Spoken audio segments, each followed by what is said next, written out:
is up, y'all? What is up? How you guys doing?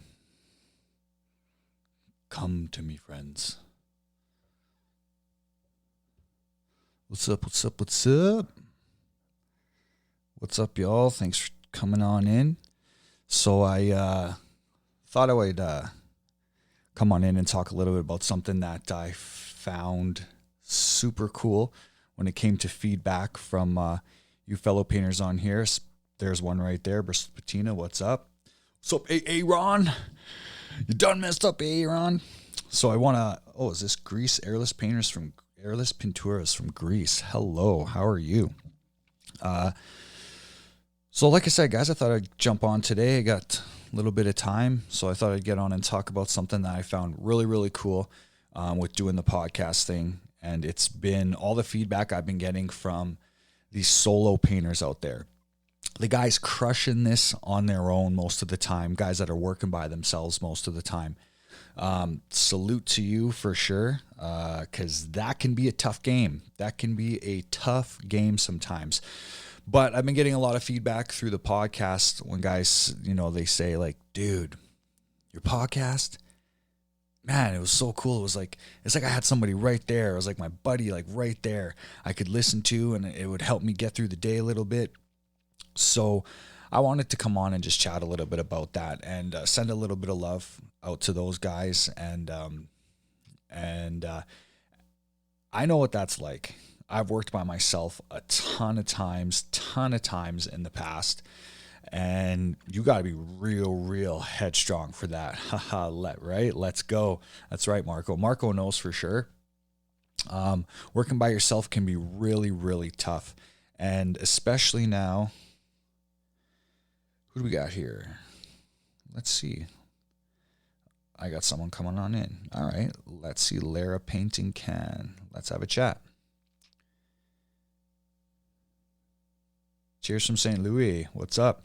Yes, Bristol Patina, man. You know it. I told you this one's for you, man. Like I said, keep it strong, keep it tight. Hello. What is up? I can't see you. Can't hear you either. JVCV Vintage, Billy the Painter, what's up? All right, so that didn't work out, so I'll just continue on, guys. And like I said, if you're just popping in here, I'm doing a little shout out and talk today about solo painters that are working on their own. I guess it doesn't have to be just painters. Like, it can be anybody that's working on their own and is taking a lot of time to themselves. Big respect to that. I just want to say, find yourself something to do to keep your head strong and straight. Music, audiobooks, whatever it might be, because that can be taxing, guys, especially right now with, I think, the way the world's been going with the coronavirus, the lockdowns, the this and that. Man, you gotta stay headstrong. You know what I mean? There's a lot to think about, especially when you're by yourself. Like, that's all you're probably doing. So do yourselves a favor and just remember that tomorrow is another day. And especially, here's a great piece of advice I always remind myself, is that with painting and scheduling, especially new home construction, that schedule can change tomorrow. So let's not always worry too much about schedule and timelines.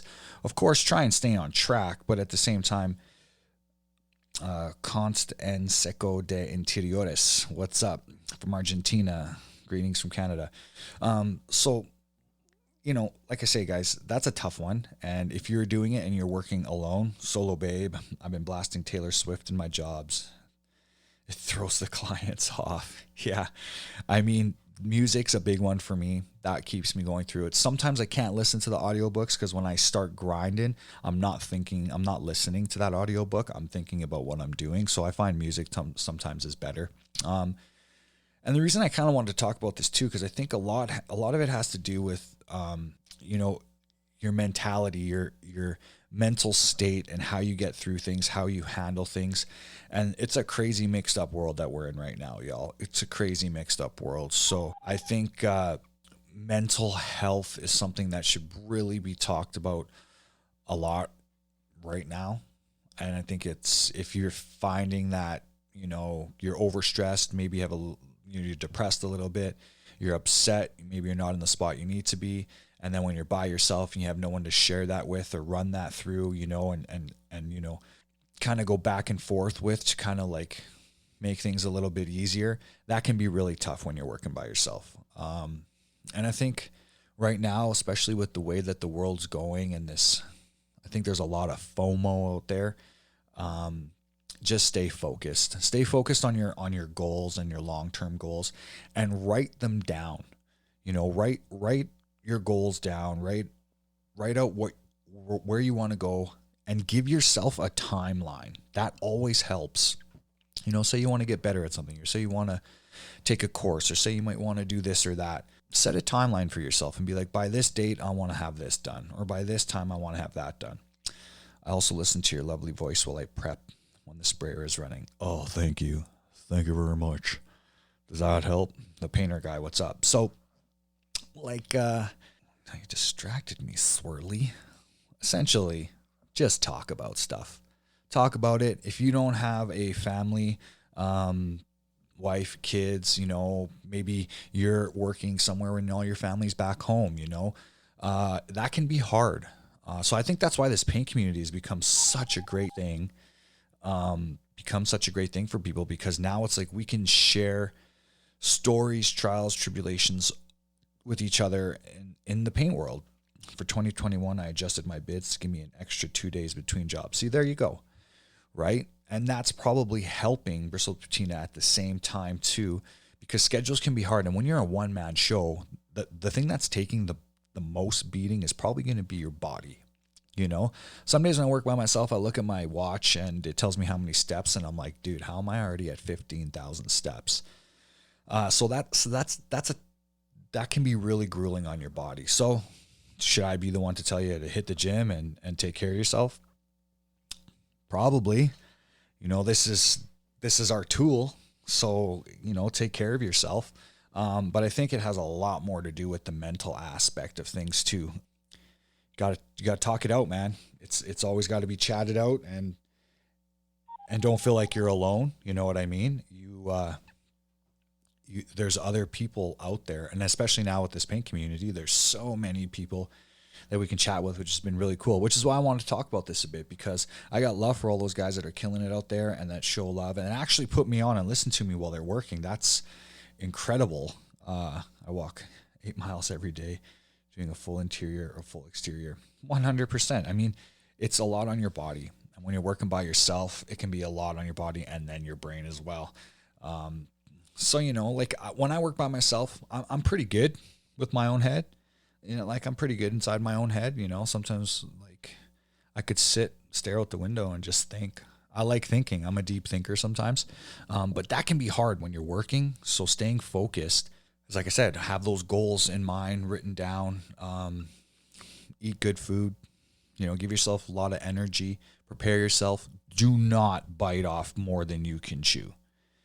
Because what happens is you start biting off more than you can chew. When you start doing that when you're by yourself, oh man, that's when the stress is really going to come, So that's a tough one.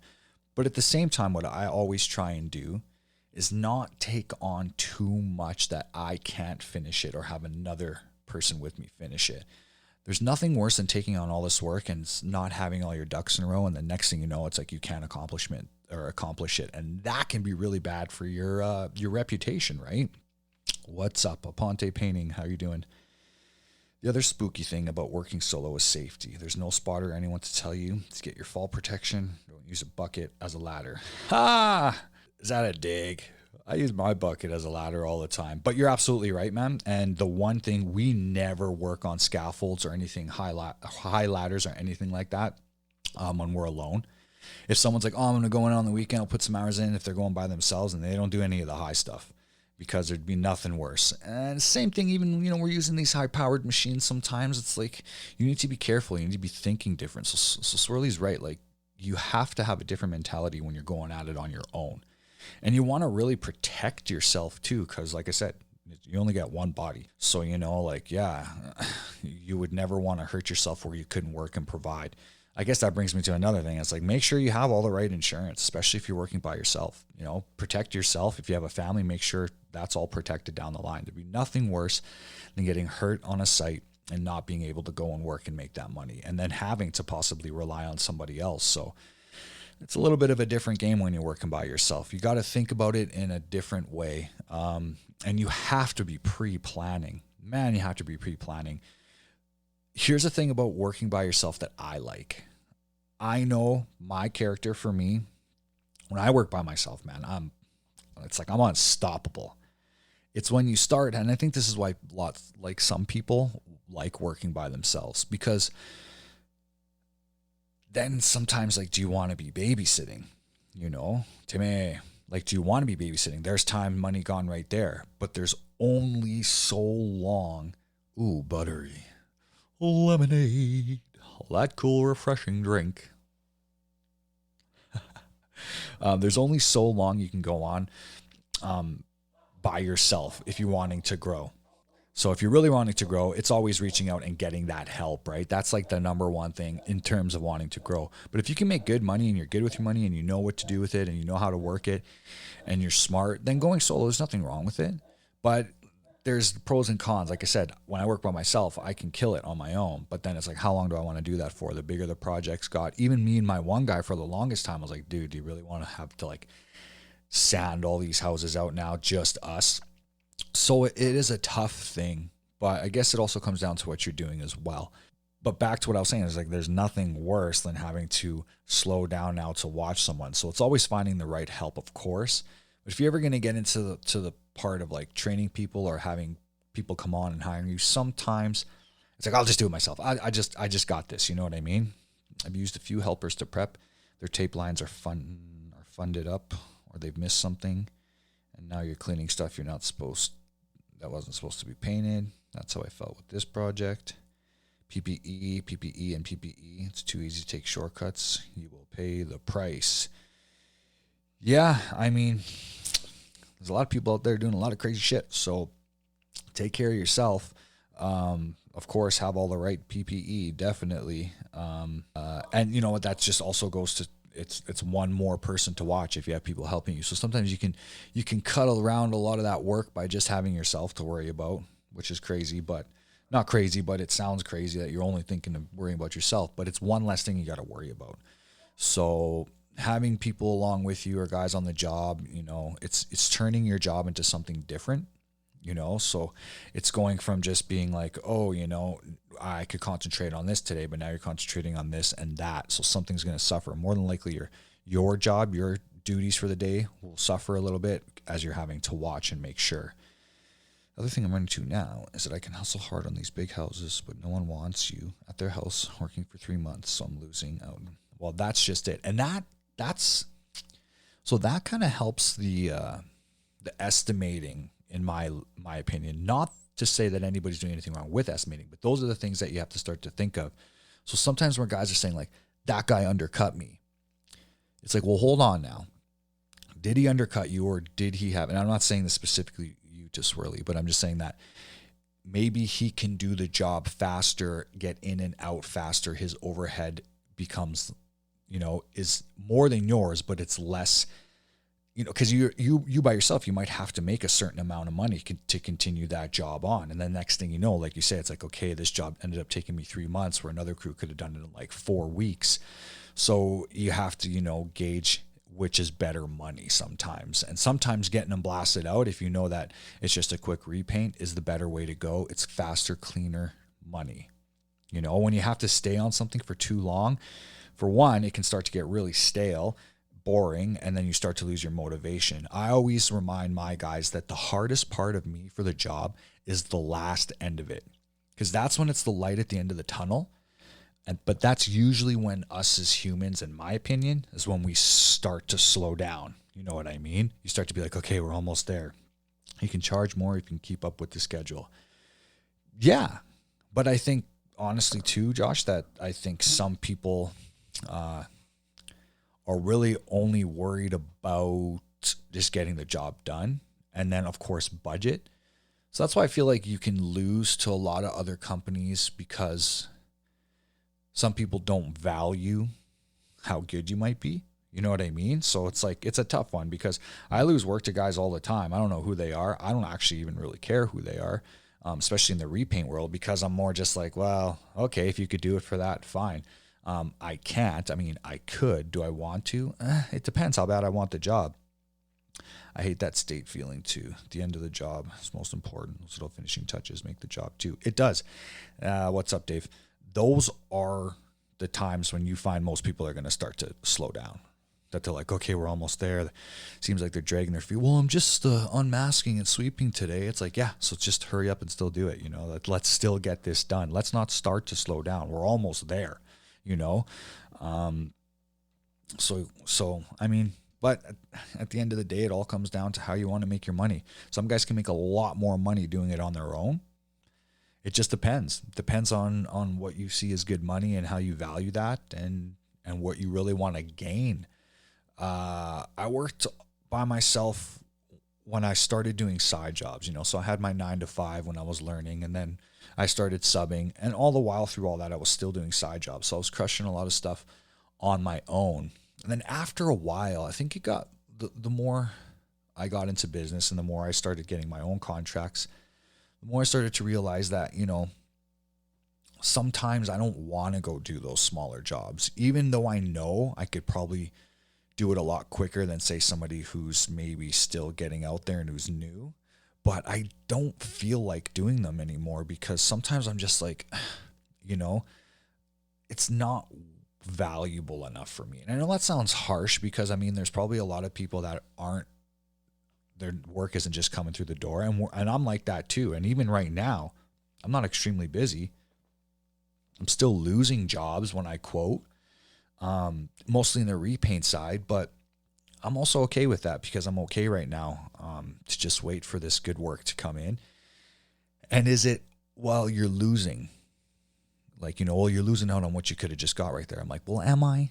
Because if I do all the math and it's this and that, and it ends up I'm working for this much an hour and I had to do all this and that, it's like, really? I might as well stay home and like recoup. You know what I mean? For real. Got a small job this weekend. Tipper Holmes Steed Creations. What's up, brother? What's up, man? 2-hour rollout for 45 minutes of work kills me.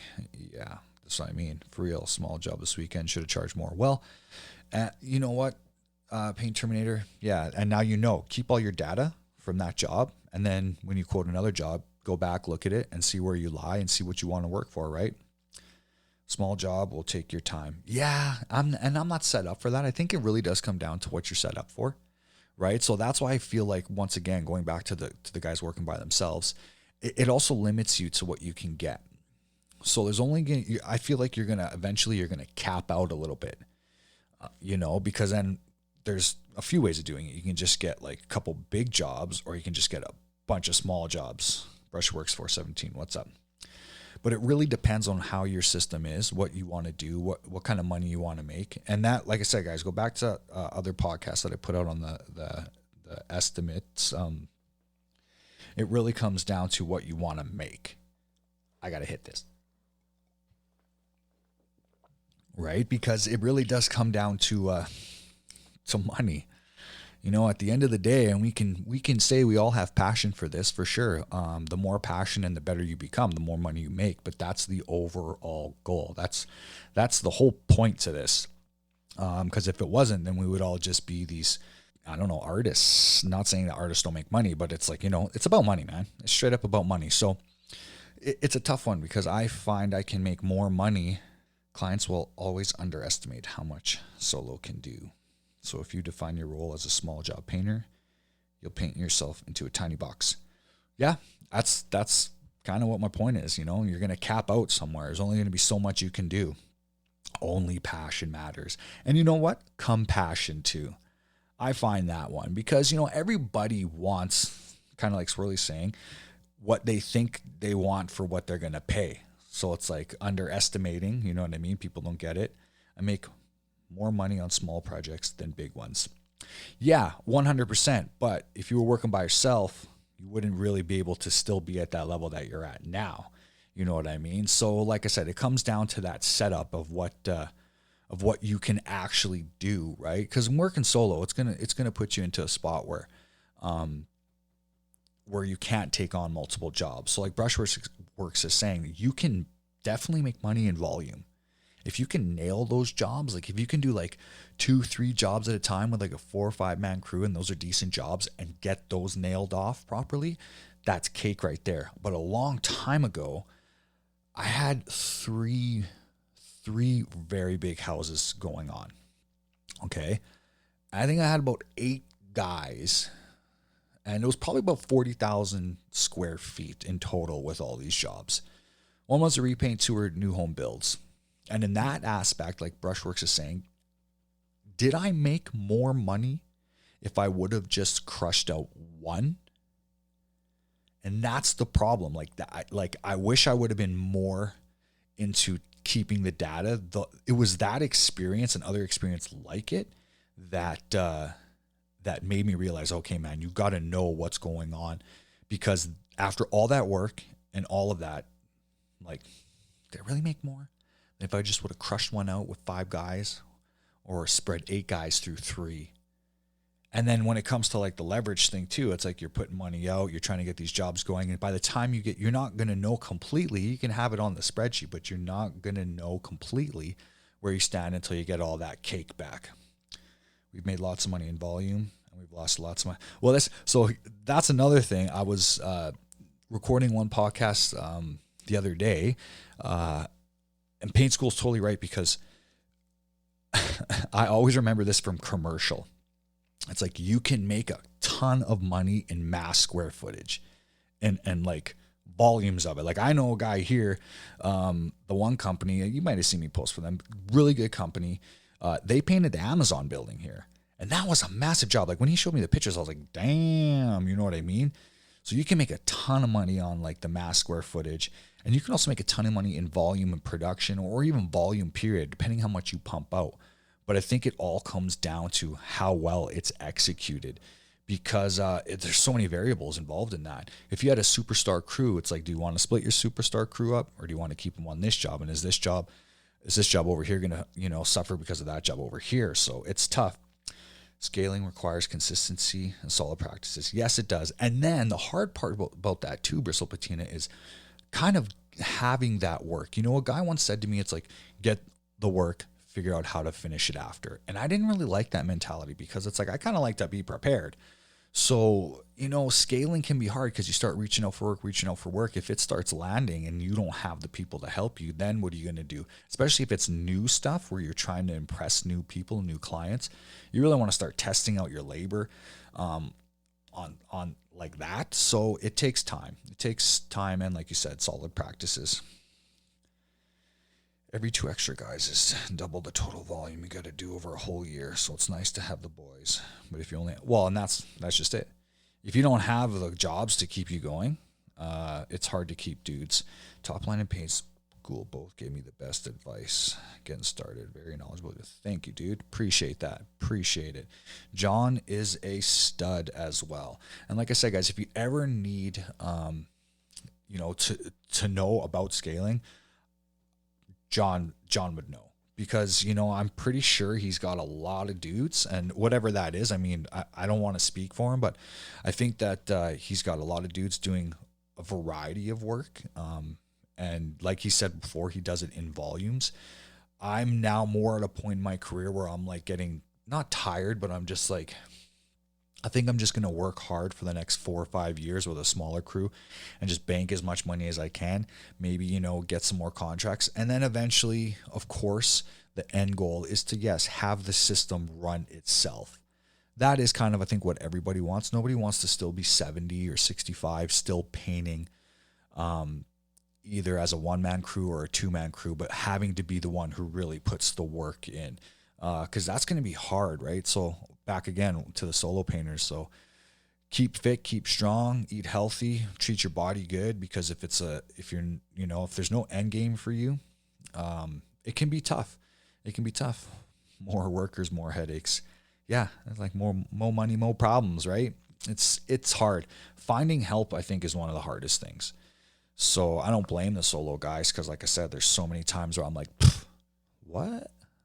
Like, I just destroyed you. I just blew you out of the water. What? I might as well do it. I might as well do it. Quality management is a must. It is. You know what I think? I always think about this when it comes to like the music industry. or being a musician, and like a lot of good musicians, the reason they have producers is to save them from themselves. Because that's, I think, a big problem too. Management, it's a tough one because sometimes you can't play both parts. You have to either be a painter or a manager, right? Because if you start getting in the way of yourself, it can be dangerous because you have to trust the systems, but you're trusting the system. Well, you're trusting it based on somebody else. You know what I mean? So it can be hard. It can be hard. Definitely, dude. Most good workers are busy, at least in my... Well, that's just it. It's kind of like the same thing where you see all these inventions coming out, and if they're good ones, it's always like, man, like I should have thought of that. Well, you know what? If we're good and we're all good and have the same goal in mind, then of course we should all sort of be having the same ideas, right? Because if you're good, you're probably already working or doing it on your own. Depends on the person's greed. Can work solo and be fine, or crew and be fine. Balance and management, 100%. We grew fast and big, lost money at the top, scaled back a little, and got real profitable. Yeah, and that's kind of where I'm at right now, John. I just don't see too much value, especially here. And this is an offense to any other painters here, but there's only a small percentage of them here that are doing what we're doing. So it becomes a little bit competitive, but at the same time, it becomes a little bit specialized. So it's hard for me to find people that I'm sure there's lots of guys here. Well, I don't know. I personally think that that's why the quality is still where it is, because we don't put it into the hands of other people. My crew is very specific. I've known them for a long time. More than half of them work for me and with me over 10 years. So these guys know, and to bring on help sometimes it's just, it's a pain in the butt. It's a pain in the butt. But back to what Mark was saying, it depends on person's greed. And that's why I was saying it depends on what you want to make, because that's what I always think about when guys say like, hey, can you help me price this? Or like, what would you charge for this? It's like, I don't know. What would you charge for it? Like I could tell you what I charge, but like maybe you think you can charge more. Maybe you have to charge less. So it really comes down to that as well. What's up? What's up, G? Ringo, what's up, homie? It really comes up to what you want to make, right? Set me up in Calgary with like 12 blankets and I'll work for you. Blankets? You need a Helly Hansen onesie, bro. You won't be cold. But yeah, you want a paintcation down in the Rockies? Does anyone want to come to Calgary? Probably not. So the solo guys, sending that love out to you. Because like I said at the beginning, this was about, like I said, all the feedback I get. And I just thought it was really cool when people are like, man, like podcasts. Like I never listen to a lot of podcasts. I listen to audiobooks. But then when, a buddy of mine was like, you should do that. And I thought it was like a good way to hit, a few birds with one stone, which was cool. But more on the personal level, when people now say to me like, dude, I'm so glad like I have this, I put it on. It's like having somebody, right there with you that, you're on the same kind of like mindset and stuff. And it was really cool. So I said I would do a podcast on that. And here it is. Cause like I said, especially nowadays with the way the world is, man, you got to be headstrong. And not to say you don't have to be headstrong when you're running a company. Cause, oh man, there's a lot of problems that I'm sure a lot of you solo guys do not want. And I wouldn't want them for you either. I used to work with a company down in my area. We had over 100 painters. We only did houses over 10 million. Telling you that company was untouchable when it came to high end. Working in a whole empty house alone is spooky. I have someone's voice going on in the background is nice. Absolutely. Audiobooks are a must. Podcasts are cool as well. Is that individual producing? Most definitely. So yeah, I mean, I like the audiobooks. I like to listen to stuff that's just upping my game and making me smarter, stronger, faster. I really do like the audiobooks. I like music too. Music really helps me get through a lot of stuff. And I think that's definitely one thing that, when I work by myself, definitely music, singing, just chilling out and trying not to stress too much. But it's hard because you know what it's like when you have deadlines, schedules, and you're trying to keep it all going at the same time. It can be a tough one, but Another thing I think that really needs to be sort of addressed with that, and I'm not saying this is correlated, but it's our mindset, and it's making sure we check up on each other. You know, um, I think it can be really stressful and a little bit depressing when you spend too much time by yourself. And even though you can say, "Oh, it's all good. I'm okay. I'm okay. I'm okay." And even if you're somebody that's reciprocating that from somebody else, or receiving that, I should say, sorry, just check up on your people. You know what I mean? Make sure they're good. Make sure they're, and some people are stubborn. Some people are never going to listen to you, but it's like, yo, man, you need to take a break. You need to do this. Because trust me, there was one point, I think, when I was busting my hump, hustling on that side hustle. And it was tough. It was tough on my personal life too. I probably worked, no lie, 5 months straight, like every day. I was doing my day job, my side job, my night job. I just need tunes and I'm good. Me too. And that's what helped me get through. But I was grinding. And, you're always going to be like, no, it's good. No, it's good. No, it's good. No, it's good. But I found one thing for sure. Take some time for yourself. Always take some time for yourself.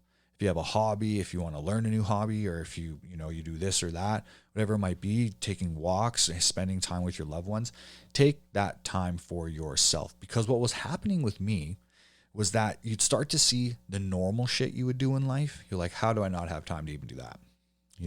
And that's bad. So I'm glad I did that when I was young, because I'm still fairly young, and now I can think about it differently. It's like, it's not starting over. It's starting over with experience now. So I started wanting to run it a little bit of a different way. I didn't want to do like I said, 8, maybe 9 or 10 painters at that time, including myself. Jeepers, man. It was a lot. And then, you're fronting out a lot of money too. Because, there might be contractors that are pretty fair and that are going to pay you right away. And you don't have to worry too much about that when you're solo. There's not a ton of mouths to feed. But that was tough, wages and this and that. Young adjacent. Yeah, I'm young adjacent. What am I, 36? So, I think I haven't even hit the prime, or the highlight spot of my career yet. I think now is really when I can really capitalize on it now. Yeah, sorry, my phone rang and I had to take that. Business, you know what I mean? So I had to take it, but because it just kept ringing. But yeah, so I lost where I was doing this. I know I can't do this alone. No one can, for your mental and physical health. No, just got to check up on each other, man. Make sure you're good.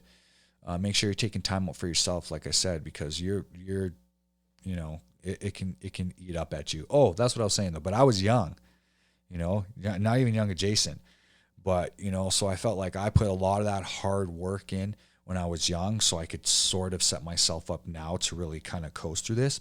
But I also had kids very young, so that was hard. That was tough. So take it from me, guys, especially you solo guys or anybody else that's really in this situation.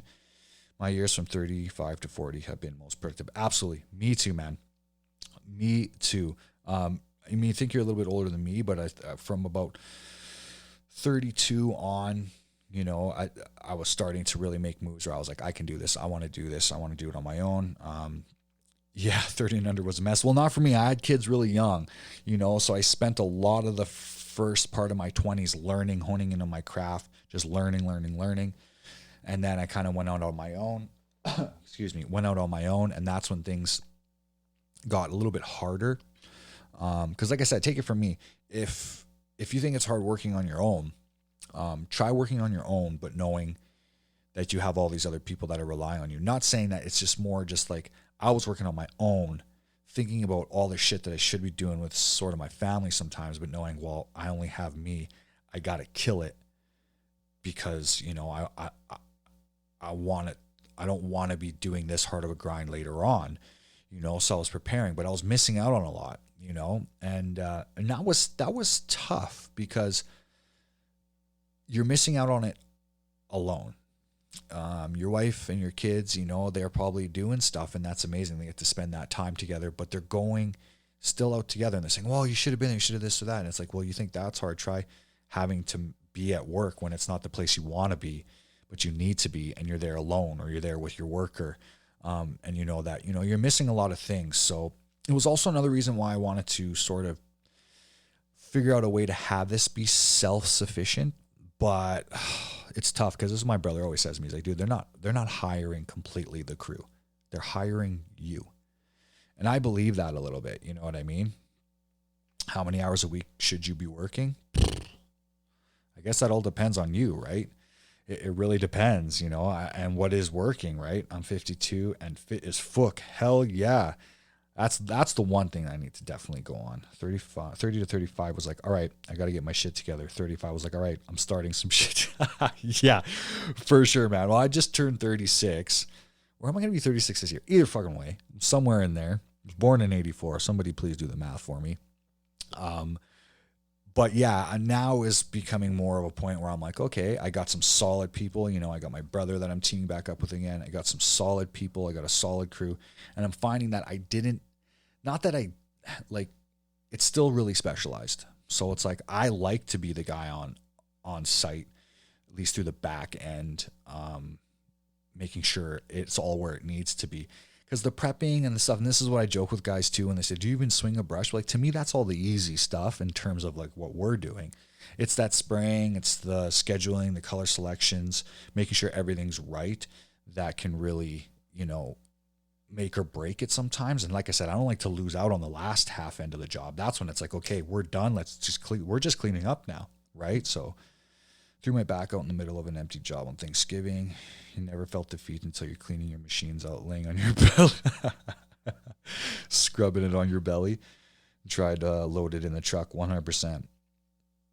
I treat my work as if you're buying one-off art piece of me. 100%. It's a fingerprint, right? It's a fingerprint.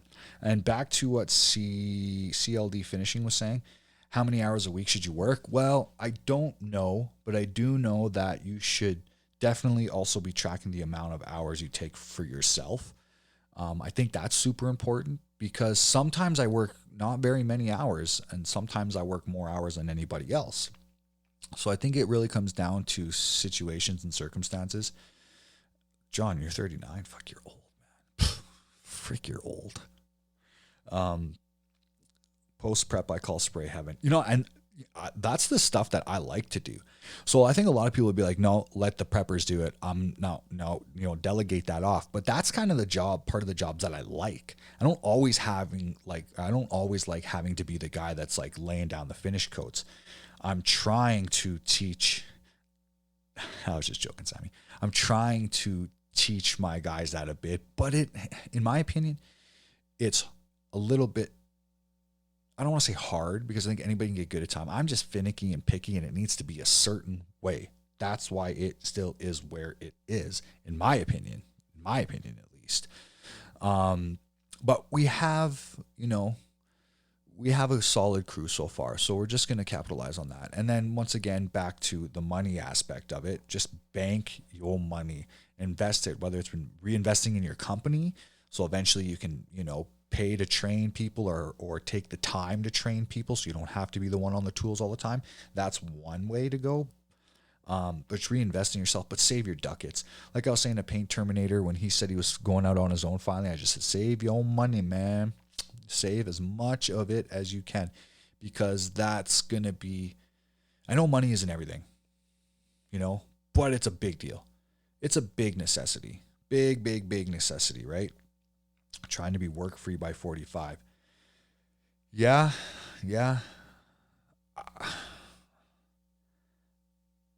I think you'll always be married to it if it's your company a little bit, unless you find somebody that's going to take over as a share guy and you can really trust that. Because, I had two uncles that were in this, and that was like where I first started. I first started in the custom game, and then I stopped because my dad's like, you should go work with your uncles. What are you doing? So I went over to that, and it was a production game. And these guys painted a shitload of houses every year. And this guy made a ton of money in painting. But this guy could never get away from it.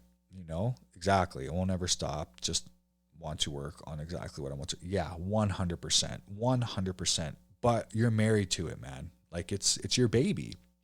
That's why my wife always tells me it's just like, it's not you to step away. One day, hopefully,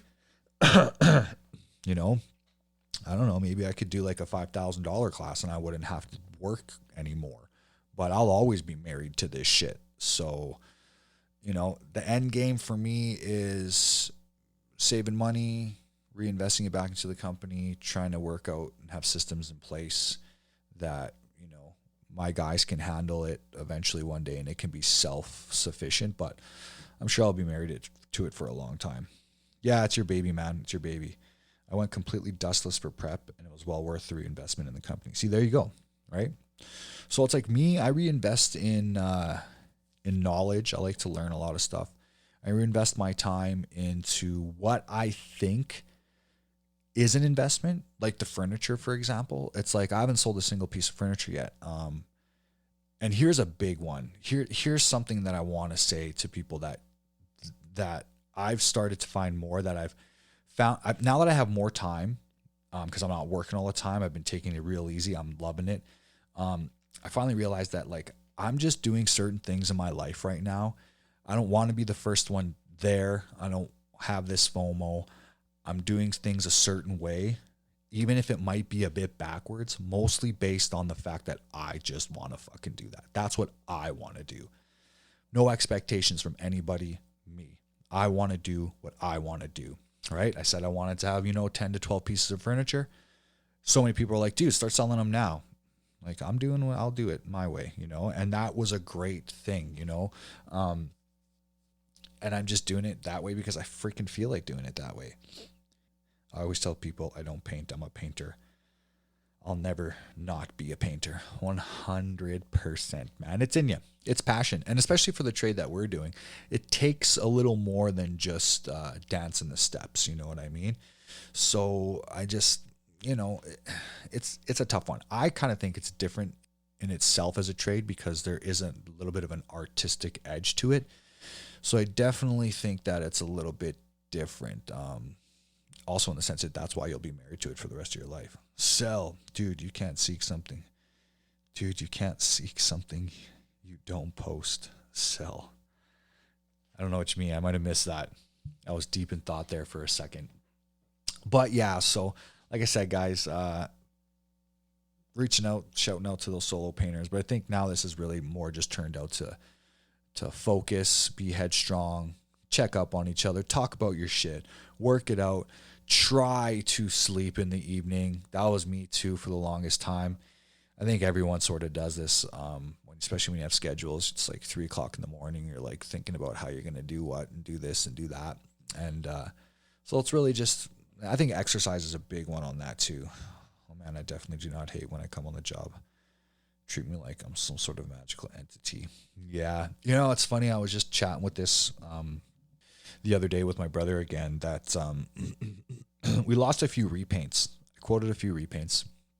And repaints, I'm not going to lie. When I quote repaints, I'm not quoting these jobs with any expectation that I'm going to get them. Is my price too high? Are we overpriced? Are we overquoting it? In my opinion, I don't think so. But in the eyes of like a client, especially in the public demographic, they might think so. So that's funny because that's what me and my brother were just saying the other day, that a lot of people, they don't understand. You don't understand what it's like. So you just come in and you just respray my whole kitchen. It's like, well, not quite. Like there's a shitload of variables that go into that.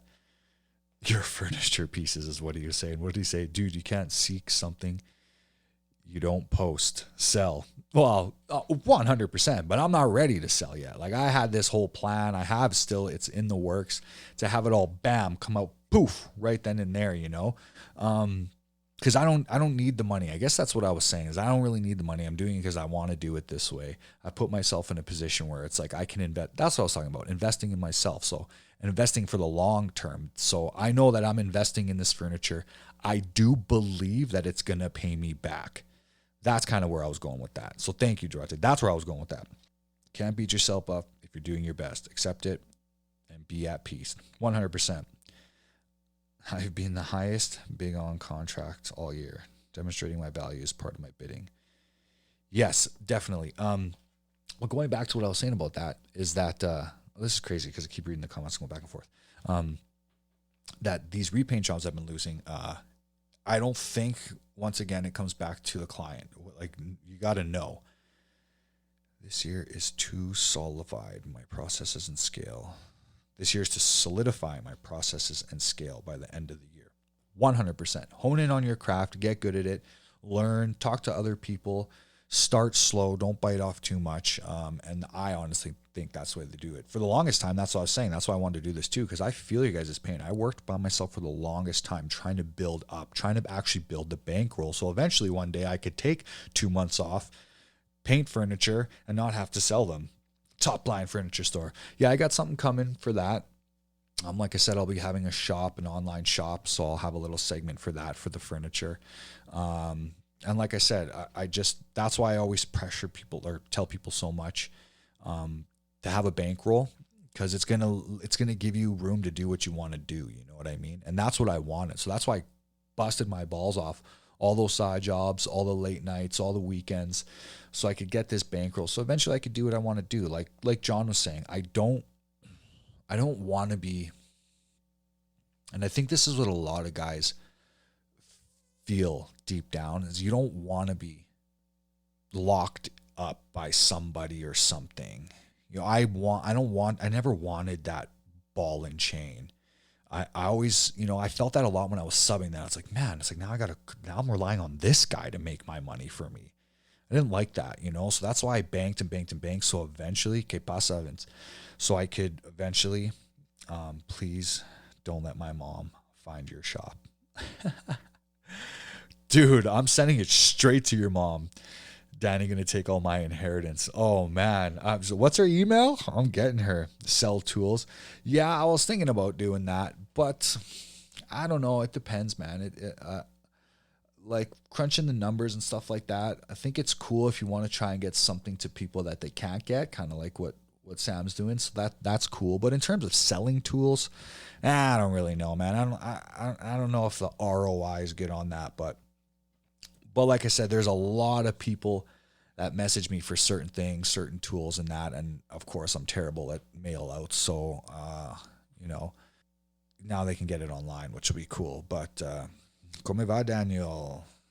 Bien. Or is it Bene? Ben, come va. Damn. So it happens when your dad's Chilean and your mom's Italian. It's like, what are you speaking? Spitalian, Spanish, Italian. But yeah. So yeah, I guess just stay strong, save your money, because that really, really, really helps. And then keep listening to the podcast. Like I said, if you guys want me to do any certain episodes on stuff, then you know, send me a message in my inbox and I'll do some of that for you. If there's something you really want to listen to while you're grinding it out, even if you're not by yourself, let me know, you know, and I'll do something on that. One guy actually contacted me today and asked to hear about something that had to do with contracts. So maybe somebody would want to come on sometime that does that, and we can chat about that a little bit, because I don't use contracts too much. There is that scary, what is it? The honor rule. What do they call it? Can't remember what it's. The honor system. We base a lot of shit on the honor system. So it's like, you got my email, you sort of agreed to it, then that's good enough. So I don't really use too much contracts. I've never been bitten in the ass. So, you know, if there's someone that might want to chat about that one day, we could do that, because I've got a request for that one. I see all these new generic brand spray hoses or tips, guards, guns, and my Graco rep is like, if they blow up your machine, we ain't going to cover it. Well, of course, because if it ain't all blue, then no can do, because they're not going to want to help you with that. It was funny. I seen somebody post that the other day that they had whatever, it was in one of the comments or something, and they had, you know, the names mixed together. It was either Graco machine. Oh no, it was a Graco machine with a different gun, and the Graco rep wrote wrong color. And the guy was like, "What do you mean?" He's like, "Well, the gun's the wrong color. What's your we're gonna send you a gun." I was like, "Damn, that's it? All you gotta do is post some shit with Graco with somebody else's stuff, and they're gonna send you the gun." But of course, that's just sales. You know, all airless lines, if they're rated for certain shit, it's, you know, they just want to make the sale on you, man. That's all. Did shit on the honor system until people stop being honorable. 100%. 100%, man. Usually what I do is I'll take a kid, like I'll kidnap one of their kids until the job's done, and then usually we're square, but it really depends. Detail bid, verbal contract works really well. Well, and yeah, and it's tough because you know what? At the end of the day, with the contract, this is the way I feel. I've never had to chase big enough money that someone's held out on me, but it's like,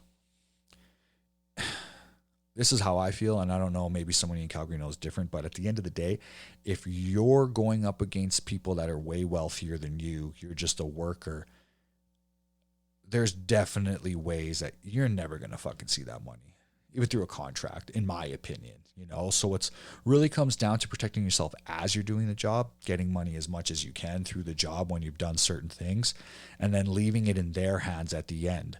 That's the way I like to do it, especially when I do repaints. It's like, I'm telling them, hey, I'm packing up today. We're starting to load some tools. Can you have some money? And as soon as they're like, oh, can I send it to you? It's like, no, you can send it to me right now, but I leave my shit in their house with them to figure it out. It's like, oh, I don't want all those drop sheets like this. That still has poly on it. Hey, if you want to take it all down and load my stuff up and throw it out on the lawn, okay, there's nothing I can do. But I try and put it in their hands, you know? Verbal agreement doesn't hold up. Yeah, no, 100%. I agree with that as well. How would they know you're using when your rig fails? Yeah, don't. This one never worked great because it's just always something dumb. That's in my opinion. Just the way they are. The tools and that I can't speak for, but it's always something dumb with them. It's binding in Florida where I am. See, that'd be sweet. It's binding, but they can lie and they can argue intention and meaning. This is what I mean. So it's like, and then dude, I've been chilling, yo, man. Some the cherry, well, my man Todd there, but here, in my opinion, if you know the law enough, get out of town. If you know the law enough, they ain't really shit you can do, in my opinion, you know. And I'm not gonna chase around like. I'm not saying this isn't big money, but when it's like 7 to 10 grand by the time your legal fees and all this, and if you really want to go down that pipe, like, fuck, man. So I always just try and get my money in pieces, and then, you know, that kind of protects my ass a little bit. Buy me a plane ticket tomorrow? Oh, that'd be awesome. So yeah, but like I said, if anyone ever wants to get on and chat about that one day, it would be sweet if we could do a podcast on that, just for some of the guys out there, because maybe there are contracts that people use. Whoever has the better lawyers, exactly. And I don't know about you guys, but like a lot of the stuff that we're working on, it's like that's why, you know, I always say this, especially in the customer service trade that we're in. If you work for wealthy people and it rubs you the wrong way, don't. Because at the end of the day, it's just like you are just the worker.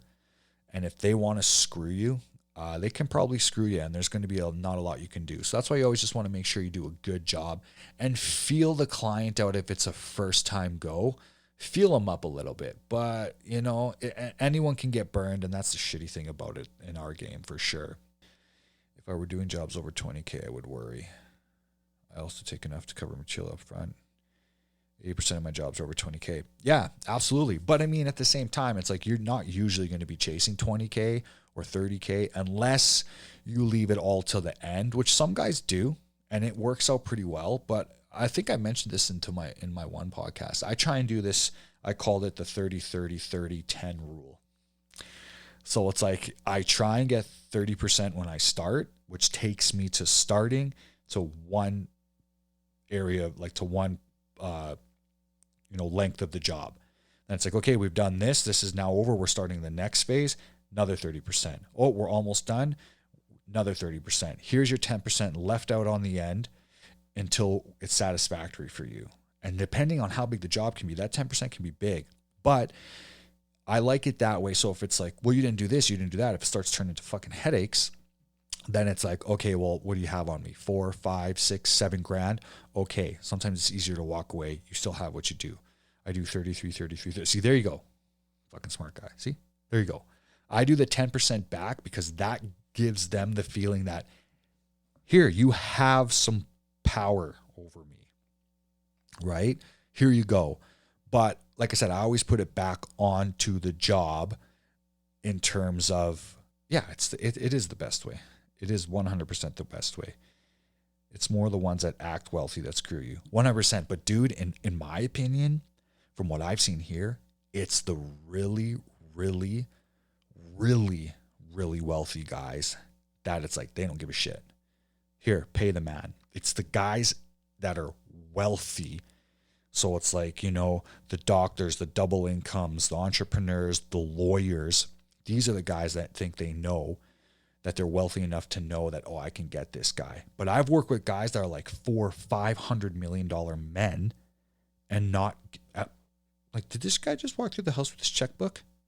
He told the builder, this one guy told the builder, you design it. I don't care what you do. Literally, I don't care what you do. This is the type of guy that him and his wife and his kids would go shopping in New York for that day. It's a different kind of wealthy sometimes, which is crazy to me. And I'm just like, oh, okay, sweet. Must be nice. But Sam, you're right. It's not just those guys, because I found the guys in the middle too. You're just like, dude, what the hell? Like, are you maxed out? Even though if you you got a dental office, you own a Canadian Tire or something, like, are you maxed out? Because why are you being so cheap? Maybe that's how they get rich. Who knows? 30. I take 50% up front. I tried to do the 50%. A lot of people are like, then it starts turning into this like negotiating war. And here's great advice. Listen to some books. Like I said, that influence book, if you haven't listened to it yet, listen to it. Robert Cialdini, that's a good one. There's another one I'm in right now called The Outliers, and that's an even better one. And then there's one that I'm starting. It's like it's about negotiating. And like read that stuff, because that negotiating part, it's like sometimes I like to negotiate, but sometimes I just like to cut that out. Right? So it's like you're always taking a risk when you're doing a job if you're getting no money up front. But you just have to be stern. I could have a whole talk about this stuff. Assholes and lawyers. Yeah, I'm sure. Dude, a window guy got screwed by a lawyer couple. 100%. We're dealing with Forbes magazine clients. Okay, that's going to get you all sorts of walks of life. I do 50-50, and just for the record, it's never these guys are super, super wealthy. It's never, that's like, oh, it's more just like when you start to see it, as Sam probably has, there's rich and then there's actually fucking wealthy. Rich and wealthy aren't the same thing by any means. So yeah, I could only imagine. I do 50-50. But that 30-30-30 sounds good. And you know what? I'll tell you right now that a lot of people are not going to give you 30% up front. Sometimes it might change. It might be like 10, 20, 30, 30, 10, something like that. Or like Brushworks was saying, like the 33, 33, 33. It really depends. But it's more putting the choice back into their hands, right? Because I work for one guy and he's giving me a lot of work, big work. And it was pulling teeth with this guy all the time. And and he's become my friend, but the way he does business sometimes is like, dude, what is this guy doing? Is he borrowing money to do this? I don't know what's fucking going on. Why can't I get money? I've had on 3 different occasions to be like, hey man, so I've still got that like progress payment. It'll be like this, like, sorry, dude, we're packing up and we're leaving. Sorry, man. That's what I have to do to protect my company. Boom, there's the check. Boom, there's the check, which is fine, but you have to be stern. You have to worry. Or you have to know that you might have to walk away sometimes and take a loss. It hasn't really happened, but Sam says 0 up front, but invoice after the first week for completed work. There you go. I don't know. You can always kind of feel at the bid. That's what I'm like. I'm more that person, like Swirly saying. I'll go in and I'm just like looking at this person like, what you got? What would you like? Because that to me, like, I've passed on jobs just because of the way it's gone. They're emailing me back, hey, do you have a quote? Hey, do you have a quote? And you can tell that they're not even going for other quotes, but just the way they were and they acted, I'm like, I don't want to have anything to do with that. Anyone tries to rip me off gets a free deck in jet black. Tire slashing. Remember working for a couple and the female left that day to go buy a sofa. She came back and said she couldn't find the one she liked. So nonchalantly said, I just bought a Range Rover instead. Boom. That'd be fucking sweet. Range Rover, all wood. Always keep a quart of black in the truck. Yeah, I always imagine like, Like that episode on Mr. Bean when he sticks the fucking, what is it, firecrackers into that can of paint, and that's how he paints his room. Like, imagine there was a video going on, a viral one of this guy who didn't get paid for this tile job. I don't know if you guys seen it. This was when, this is kind of when I first got on. I haven't seen it in a while. He didn't get paid for this job, so he took a freaking small like mallet hammer to the shower that they did all the fucking tile. Like, yeah, you don't own this anymore. You never paid. It ain't yours. It still belongs to me. Builders, we get 50% or it's a no. Yeah, and that's, we usually do 0, but we'll do payment. Yeah. So it's essentially it's the same thing with me. When I'm doing the builders, especially builders that I've worked up reputations with and built relationships with, and you trust them, it's usually really good. Like, depending on how long the job is, a month later you're going to get paid. You put your invoice in. But it's the builders that are like, well, you haven't done anything yet. So it's like, once you have something done, then you can put the invoice in, and then it'll come 45 days later. Then you're like, okay, well, I'm going to be I'll be done. So it's like they always kind of have, and here the law is that's why everyone puts the 45 day, because after 45 days you can't lien the property or do anything. So sometimes that makes me nervous when I look at that, and I'm like, oh, 45 days, huh? Why not 30? So it really depends. And that's why it always comes back to that, it's like new home, repaints, public demographic. It's a tough one. I've never had any issues so far. I subbed for one guy who fucked me over. I asked for this, I got this. So that one was kind of, cheesy. I don't know. So but I've never really been screwed, which is a good thing. And like I said, if we can take it right back around to that solo painter stuff, it's a lot less to worry about. If someone's going to screw you, you're getting screwed for your wage, which is bullshit because it's still the work you put in. But that's why I liked working by myself a lot of the time, because if you can get a lot done, what 2 or 3 guys could do, you can make really good money doing that. But I don't know, it's hard too, because it's like, make sure you still, in my opinion, if you're working by yourself, make sure you still brand yourself well enough that you look like a really good company, right? Danny's Chats always has a solid group of dudes in it. Yeah, man, Paint Fam, hell yeah. Durate, they were loaded. They were hanging 10K worth of wide vinyl on a staircase. Jesus. Danny's Chat always has solid groups. Y'all right in my book. Well, thank you. I tell builders 50 because I want to say no. Yeah. Now here you have to you're playing a game of chess every time with these builders until you get into one that you can feel like you can trust. So I have a couple builders now.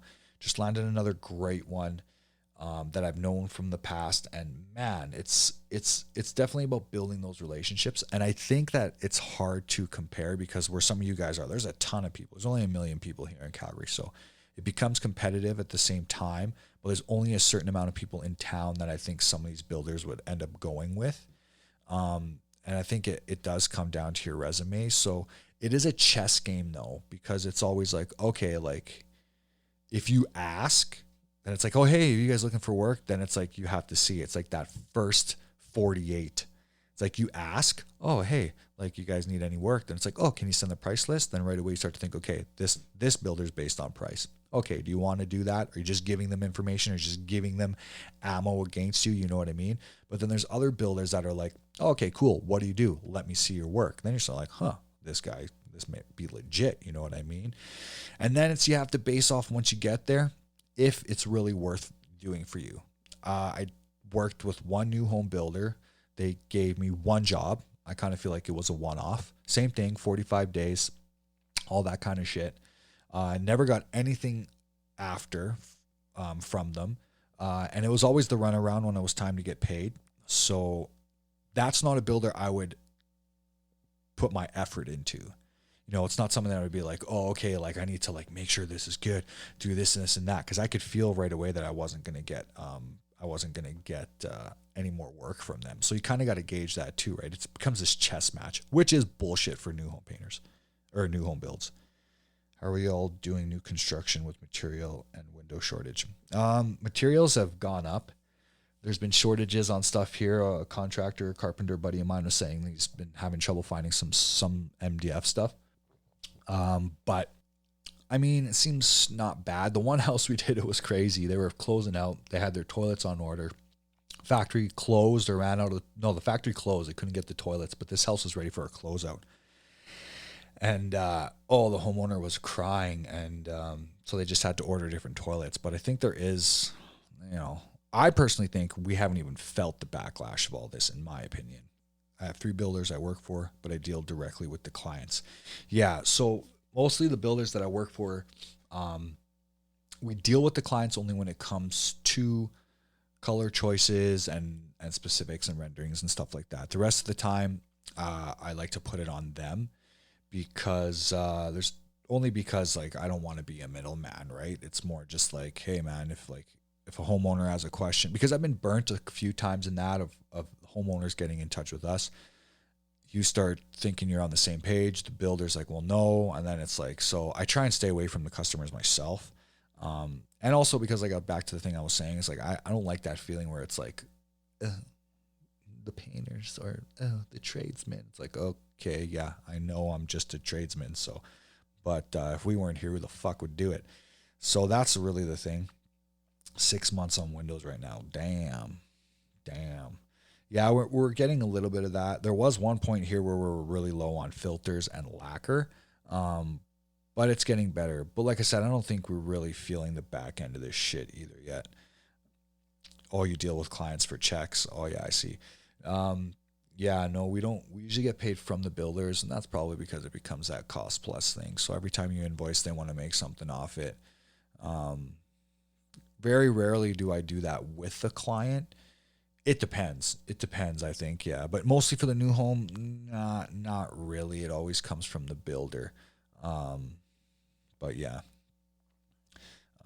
But like I was saying about the whole Rona thing, honestly don't think, I think, buckle your seatbelts, y'all, because I think it's going to get a lot worse in terms of when we feel the back end of all this, because I think still people are struggling just to just keep going for now. But once it sort of clears up, I think it's going to be a pain. Anyone that survived through it enough that they can continue on is going to be swamped, in my opinion.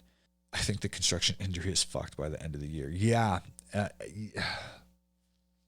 It's a tough one, John, especially here too, because I think, what we always say is that super wealthy people, they know when to hold on to their money and they know when to invest it.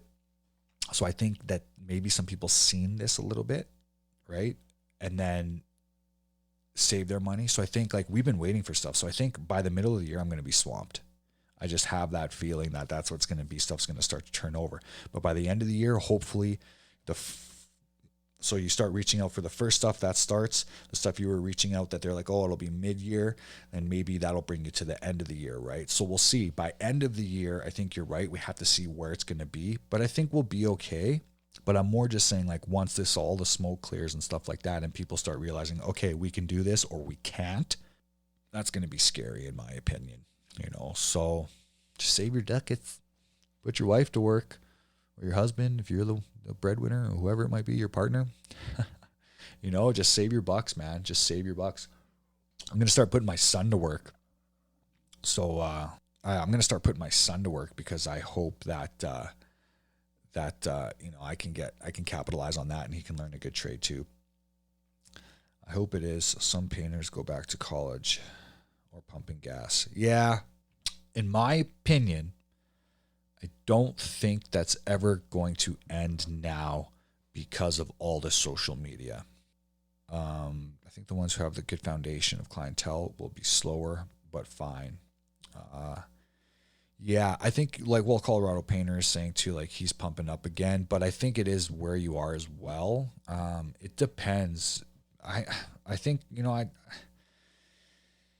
I think it does come down to, like John saying, it's a good foundation. If you can survive through this as a company or solo or whatever it might be, then I think you'll be fine. And maybe you'll even double. Who knows? Maybe there's people in areas of demographic who have been saving. Now they're going to do renovations, and that's your specialty. Next thing you know, you're swamped for the next 2 years.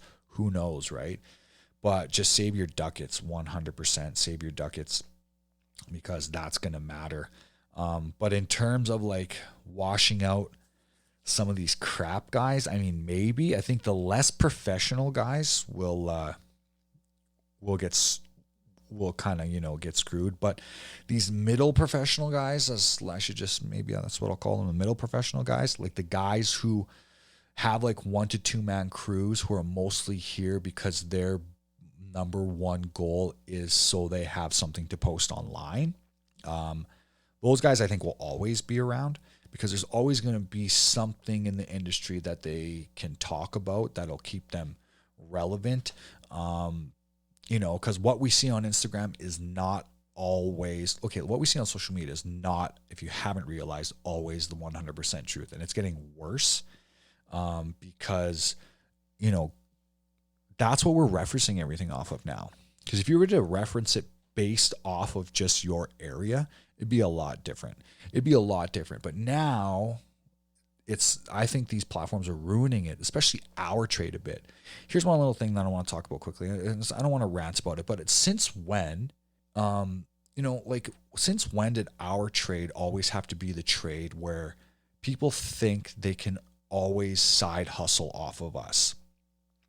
I get so many emails for people wanting to estimate for me. I get so many emails for the marketing, so many things I see, especially on Facebook, where it's like, are you a painting contractor? Do you want to hit and get these types of jobs? And do you want your inbox to be full of this and that? We can do that for you. It's like, how come I don't see that for other trades? Why? Because as a trade and as a ticketed guy, that's not something that somebody's going to go and sell them on. But everyone seems to think, I can do it with painting because it's just painting. Painting's easy. Anyone can fucking paint. So, hey, I'm going to do that, So that's what I think is ruining it a bit too. Make it while you can. Definitely the crap guys will go away. It's the same way it happened in 2008. All the fly-by-night companies will go away. Yes, they'll go away in your city and they'll thrive and stay around online with crap. You know what I mean? So it's like, it's ruining it. It's freaking ruining it. And someone called me the other day and we had a chat, and it was mostly about just a lot of the bullshit that's going on Instagram. And some of it to do with the paint community, but it's like, fuck, man, to anybody out there, it's like that. I don't know. I don't even know who, but it's like, fuck, you're ruining it. It's being ruined. 2-3 years, this will be Facebook, and it will be oversaturated, overplayed, unreliable, and it's only getting worse. So it's a tough one for me because announcer voice. Are you tired of losing jobs to the big guys? But our program now. Well, that's like a whole nother fucking podcast episode right there. Yeah, guys not saving for any days are going to be selling their wives like back in 2008. Too many new construction guys had coke problems, the boom, pimping out their wives to cover. Yeah. Oh, damn. I'm gonna get into body art painting, but you know what? Not that I disagree with you guys, but I honestly think that it's not going to be as bad because now everybody is a guru and now everybody has a platform where they can open their mouth. And now, telling you, listen to the influencer book. It's unbelievable. Human psychology. It's unbelievable. That's what's going to keep these guys going. It's like, dying and getting like a pacemaker that sort of works, that you're trying out because a company sent it to me and now you're relevant. It's like, no, man, like you should have just died. You should have just left. I would rather leave. You know what I mean? I can't wait for Danny to do commercial ads in his podcast. I could have already done that.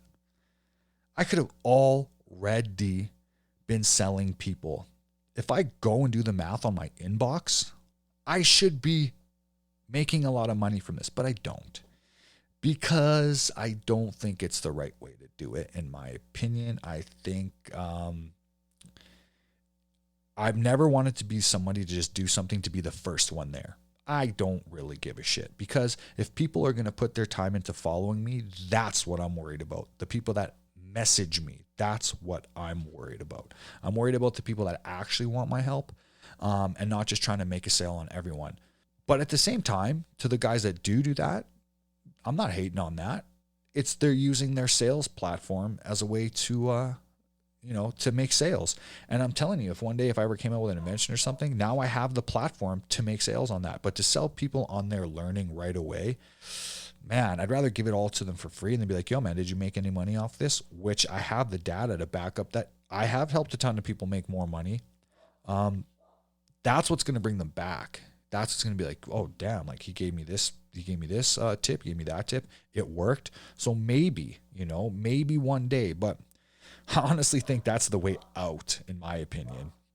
Let's go Solar Painter Slayer for sure. Yeah, Marco's Solo Painter Slayer for sure. But yeah, maybe it's a way out. You know what I mean? Not of painting, of Instagram. Because, man, I was always a shy child. I've never been one to really follow the crowd. And I'm starting to feel that way now.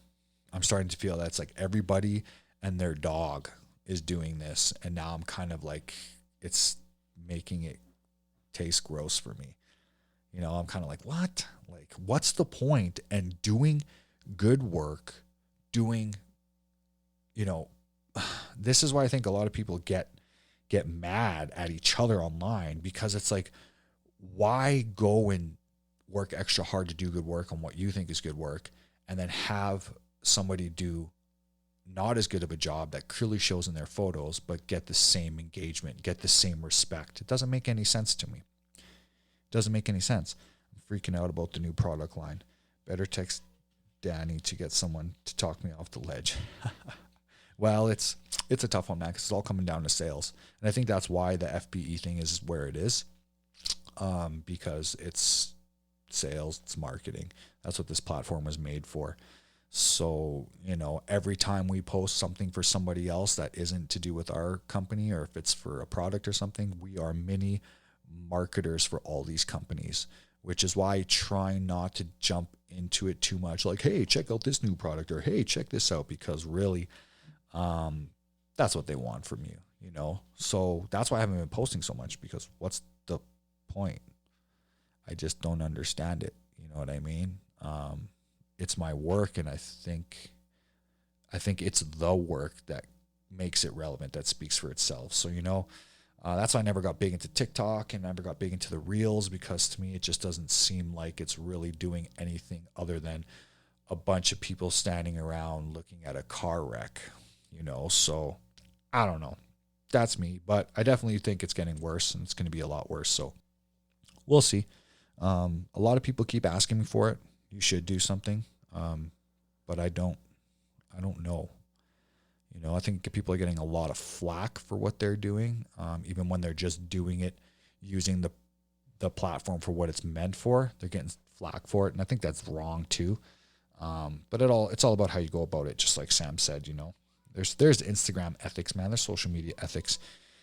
If you want to be a shiesty salesman, then all power to you, but I just want to help people for now. So that's why, like I said, sometimes when people are like, hey man, like, did you send that sticker? Hey, have you posted that yet? Or hey, have you done this? It's like, yo, like, I'll do all that when I have time. You know what I mean? It's not like, it's like, it's not going to do for you what you think. So either you're jumping in with me to have a conversation, or you're just clout chasing.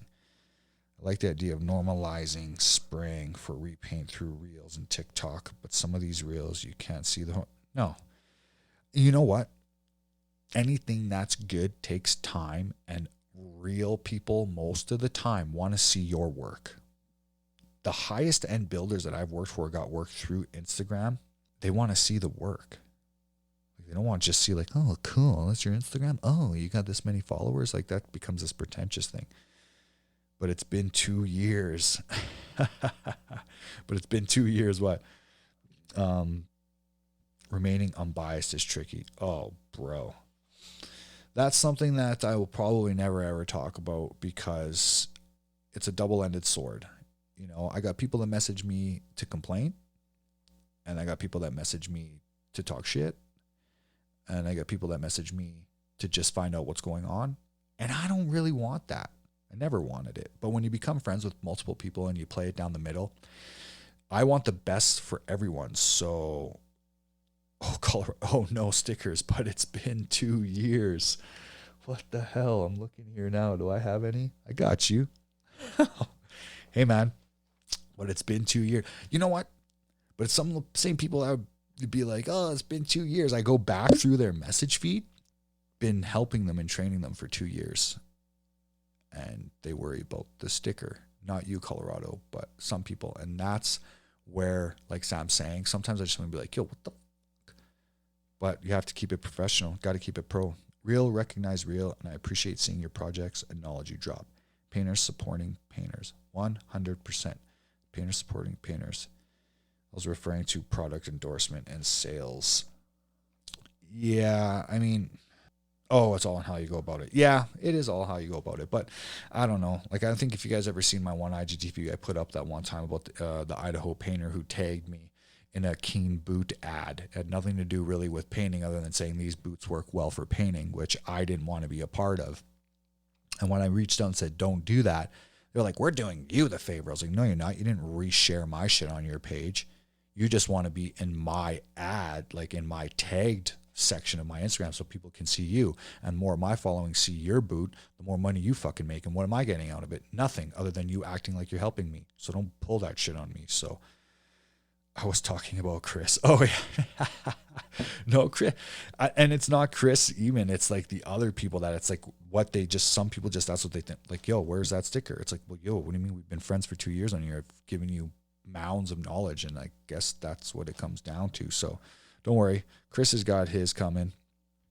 I've just been using my Instagram to track my own progress and then show my clients. They can see their job getting completed in real time and they can see previous stuff. Yeah, well, that's what I use it for mostly. You know, well, now it's turned into this, for a lack of a better word, teaching, because I don't consider it that sometimes. I just consider it a buddy helping a buddy. But that's what I use it the most for. I just want people to be like, here. And that's when it comes back to that number. I've seen so many people be like, the number doesn't mean shit. No, it doesn't mean shit, but it also does mean shit. If it didn't mean shit, you wouldn't clout chase. You wouldn't be posting senseless videos all over, especially now on these reels that you're like, okay. And no offense to anyone, but how many times are we going to see people put a roll of paper onto a masking machine? And next thing you know, it's like, oh, well, man, I got all these views. Like, so? I don't get it. So it's like, it's clout chasing, right? Look at this. Creep. Hey, where'd you go? There's a little crack in the door. My wife's watching me. She's probably like, what the hell are you doing? Peace out. Josh, why am I the problem in your life? I know I'm not the problem in your life.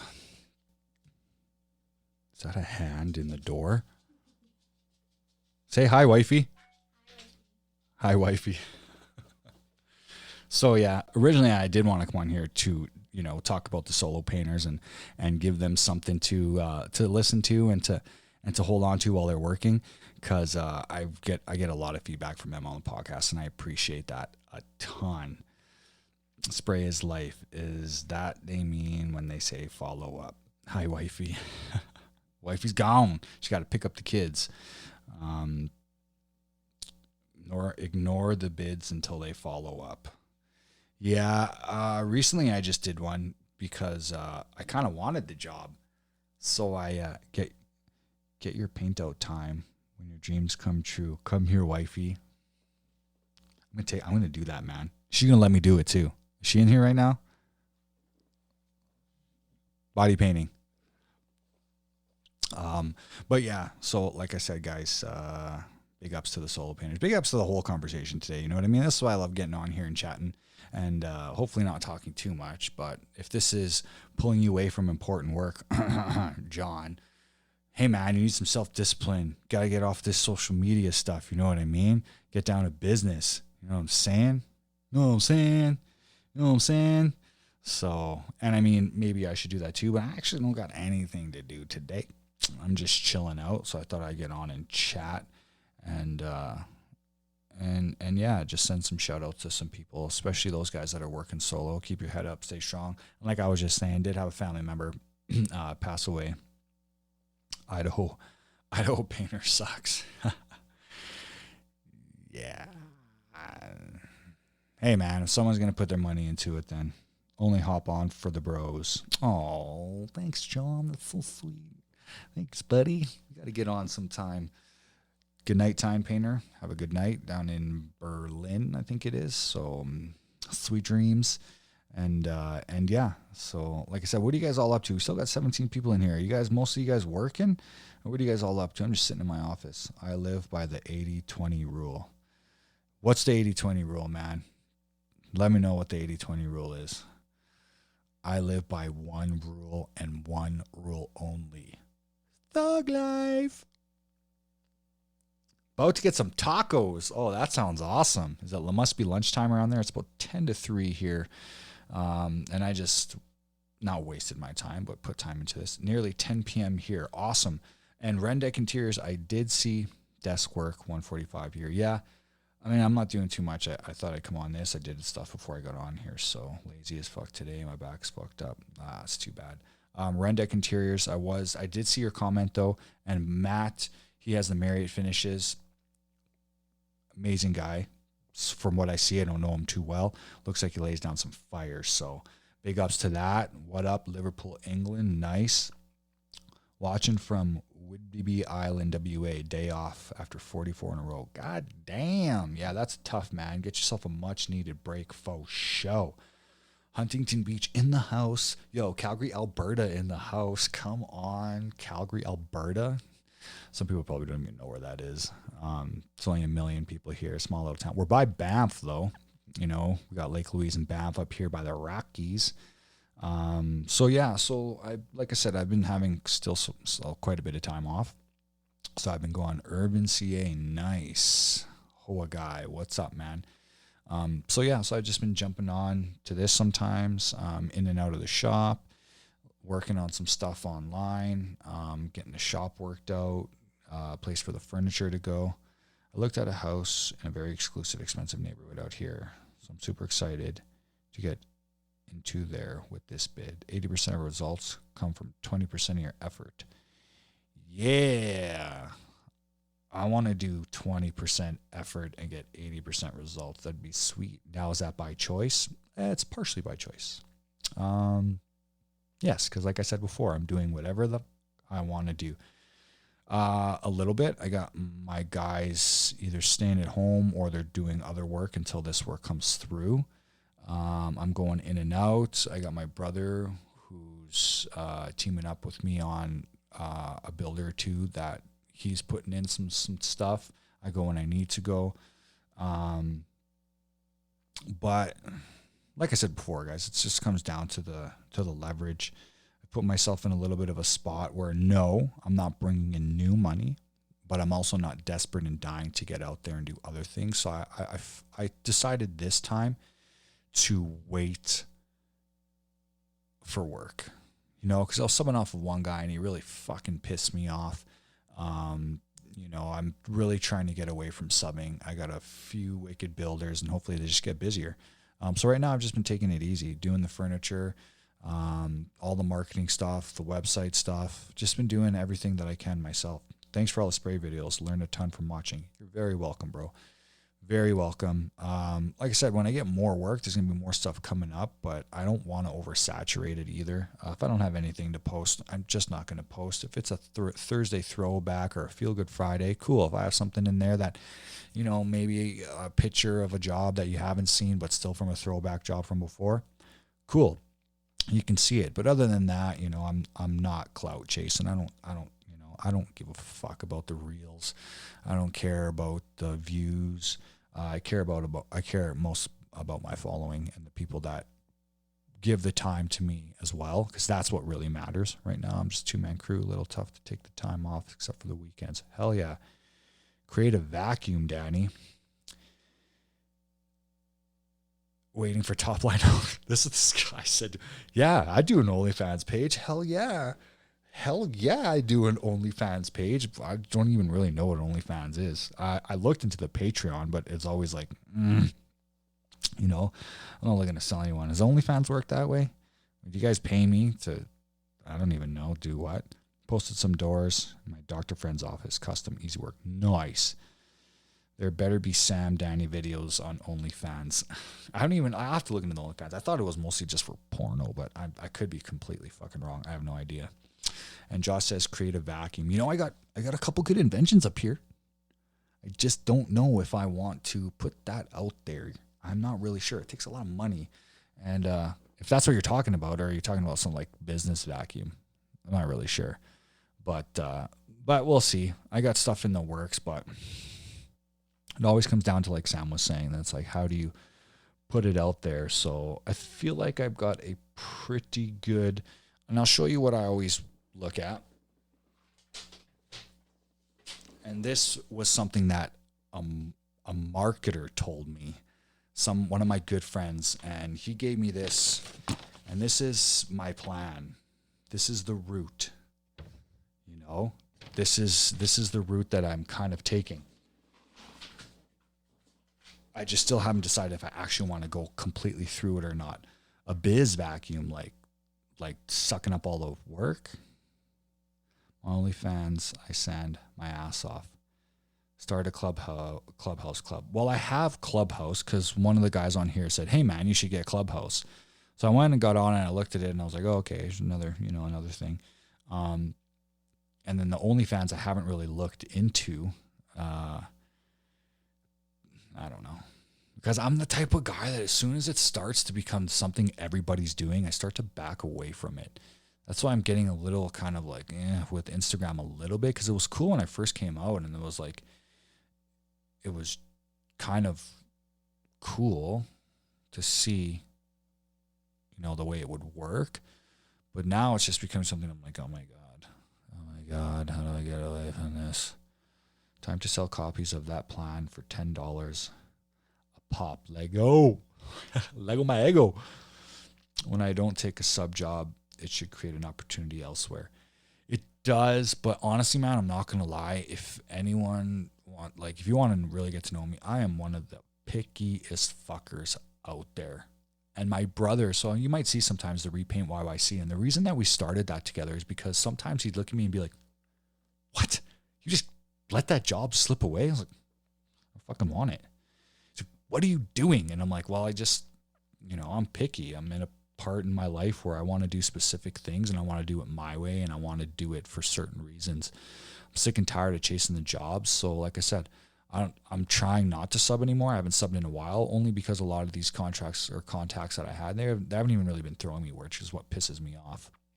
OnlyFans the same as Patreon, just X-rated option. Ooh, come on, sugar, it's time to get a little X-rated. But yeah, I've seen a lot of chicks making a ton of money on there. Well, from what I've heard from Facebook.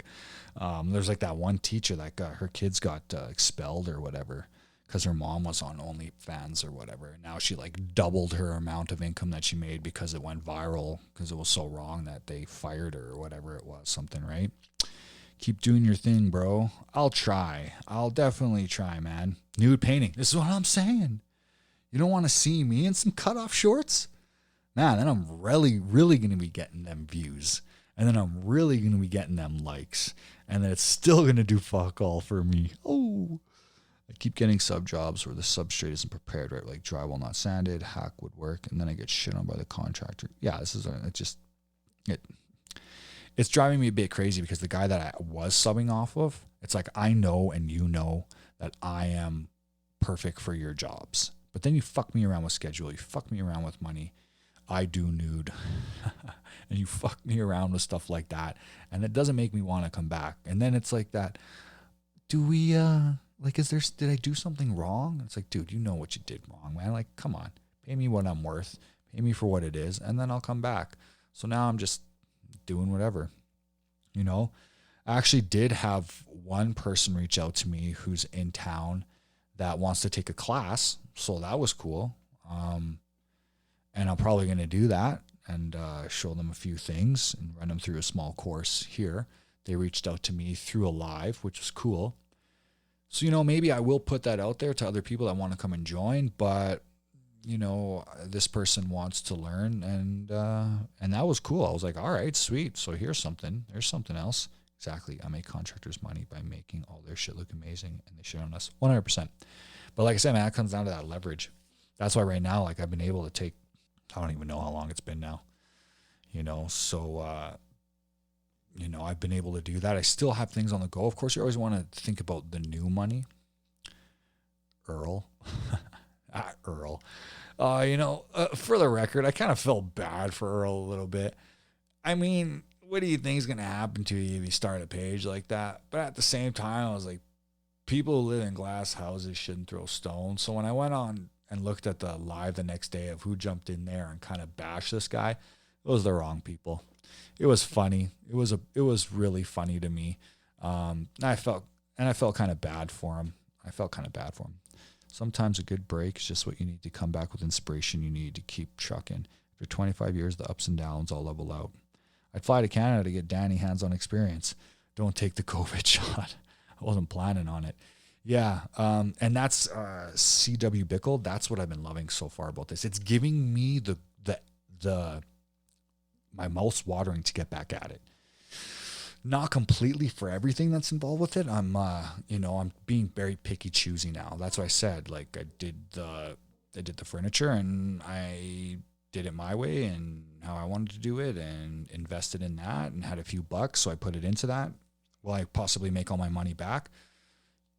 I'm not that money hungry in the sense that I don't know yet. And I actually don't really give a fuck yet. I do feel like it will. And if it doesn't, I'm just doing something that I want to do. So that was really a great thing. So that's why, back to the solo painter thing, you'll need help if you ever want to be able to do that, unless you're really good at saving your money and reinvesting it.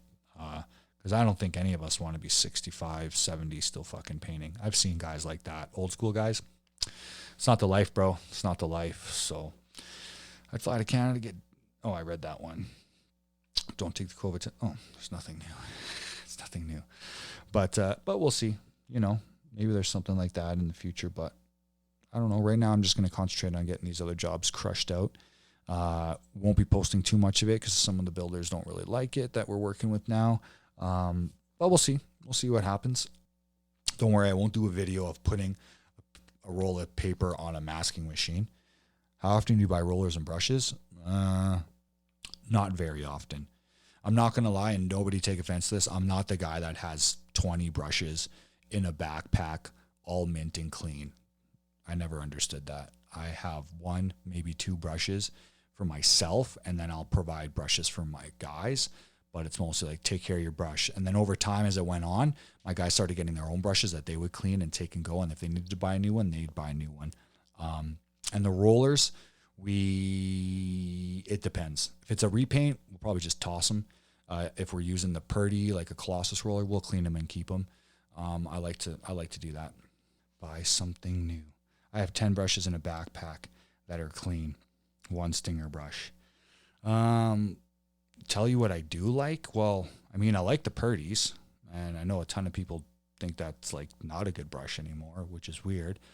But Purdy's still one of my go-to brushes. I've used a couple silver tips. I'm hearing a lot about the Monarch. But no, I usually like to clean my brushes and rollers if I can. Corona brushes versus Purdy brushes. I'd probably go with a Purdy. Oh damn, Mad Hat Rabbit. Okay. But why line? 50 years young and living my dream. I have 10 more. Looking forward to it. Absolutely, man. Good on you. But why line? But why? What? Well, I mean, I like Purdy's because it's, for one, what I know. For two, I haven't found anything that's like putting it to dead. If it's not broken, don't fix it. So I don't know. I like to clean my brushes and rollers because, for one, I like my brush to get worn in. And for two, I like to wear off all the hair on the rollers if I'm not using a microfiber. So I like to clean them and I like to keep them. And I don't like to have a lot of that stuff because if it's like, I just never seen the need to have like 20, 30 brushes all holstered up like they're like different guns. I just never seen the need for that, in my opinion. Your brand alleged? No. I use what is good, in my opinion. So it's even the same thing when guys are like, are you a Titan or a Graco guy? I'm like, well, I usually use Lemmer, but all those machines will get you there. So it really comes down to what you do in the system, what you want. No, I haven't not Gorilla Glued my hair. Now I run 10 brushes a year and they go in the garbage at the end. Okay, there you go. Purdy for exterior, Corona for interior. Yeah. Like I said, it really comes down to the job for me too, because it depends on the substrate as well. You know what I mean? They are big brand and public brand. When you say they, are you saying there are? They are big brand and public brand. Yeah, I mean, I just like to use what I think is good, and it really depends sometimes also on the job. Because let's be straight up, man. I've gone to Sherwin-Williams and bought a $3 Pro Vol brush that I was shocked worked that well. And I still have that brush. I do a lot of Prairie brushes, but that's because it's cheaper to buy multi-packs. Yeah, and I think here is like the traditional is what a lot of guys use when they buy them in a box. I don't buy in boxes myself because, like I said, to me, the brush is something that over time as it wears, it's something that becomes a little personal. We are a startup. Yeah, for sure. I mean, I didn't like the Stinger brushes. I just felt like it was not really something I needed. Would painters benefit from a brush and roller subscription service similar to Dollar Shave? You know what? Honestly, I would probably put more money into those machines that wash your rollers now. Have you seen that? If they had one for a brush, that'd be fucking sweet too. That's probably what I would invest in because I like, my stuff worn down and worn in, especially the Colossus rollers. It's just something that, I've always, that's just the way I like to do it. Right. So the black bristle Purdy's I like to use for like stains and semi-transparents. That's usually what I go to. That'd be my go-to stain brush, interior and exterior. Hey, you come up with something different. Well, why? I don't need to. I think that's kind of the point that, and if you're asking, because I'm not exactly sure, like, I did not like what was on the market. Well, there you go. Well, there you go. Right. So, I don't think it, I don't think it needs to be there. That's all. I honestly don't. I'm pretty old school. I never really seen any point in sort of reinventing the wheel sometimes, but other people have done it. So, I mean, it's to each their own. If it sells and people are using it and people like it, then it's doing its job. So for me, I mean, like I said, I'm still a Purdy guy. I know the Monarchs are the big ones right now because of Instagram. Everybody thinks it's a Monarch, a lot of people say Purdy's garbage. You're stuck? Well, no, I'm not stuck because you guys have sent me brushes and I've used them and they're now dust brushes. I'm not stuck. I just understand what I need for the jobs that I do. So it has nothing to being stuck. It's just I just didn't see a need for it, So, I mean, as tapes and adhesives get better, I think a lot of us will go to spraying. I mean, with this big trend in repainting white over dark colors, I'm putting 4 coats on these walls for sure. Brushes are going to get fewer uses. 100. Monarch makes out a brush. Monarch makes our brush. Okay, cool. I've never used a Monarch. And honestly, if the Monarch's like the Richard that Chris sent me, that was a dust brush too. Because I don't like really soft, bristles. I like it firm. I like washing up in the yard so they see the show work the mess. Pay up, suckers. I love Wooster for walls, Corona and Purdy's for trim, and Ox for oil. I just bought a Badger brush, Badger hair. That's for a little bit of FP that I was using. So, but yeah, I mean, it's to each their own, right? Everything's subjective. So I like Purdy still, and I get a pretty good price on them. Like I said, I like to clean my brushes and try and kind of keep them. But hey, man, it's to each their own, I guess, right? So, but I like the Purdy Colossus rollers usually. Silver tip, I've used that one. Microfibers, on the fence for it. Really depends if it's a repaint or something like that. Maybe then, I don't know. Price. Man, do you just want to say what you want to say, or like, I don't use a Stinger brush. And it's not because it's more expensive than other brushes, but you're making it seem like because it's more expensive, then it's better than the other brushes, because you're making it seem like I only buy a Purdy because it's cheap, which isn't the case. So that's not a way to sell your brushes.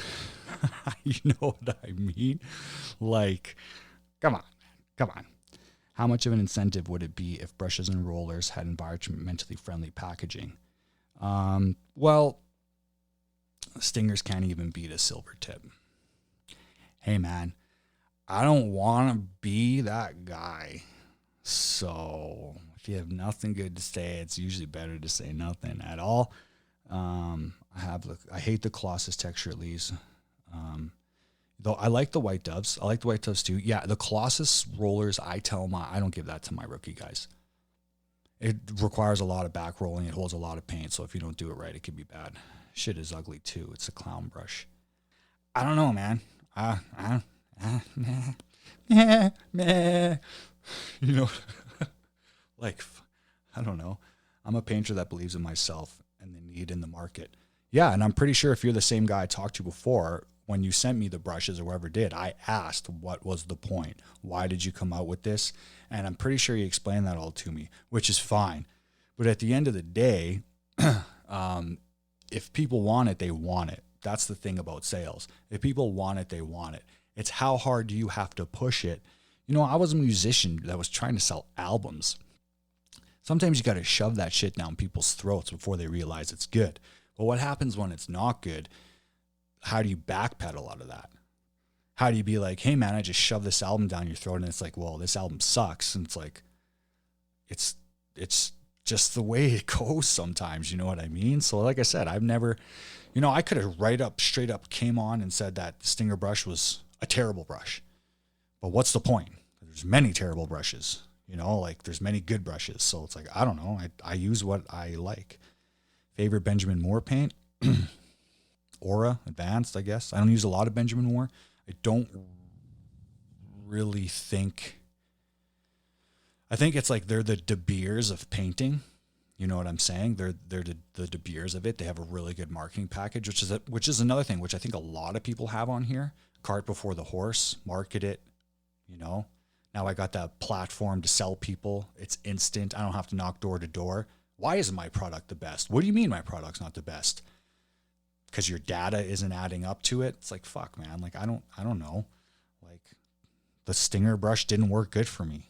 Coronas don't work good for me. Oh, wait, hold on. Is it, you're not using the brush right? Like when the guys are like, you're not sticking the tape down right. It's like, yeah, that sort of matters. But if the tape doesn't fucking stick, the tape doesn't stick, So I don't know.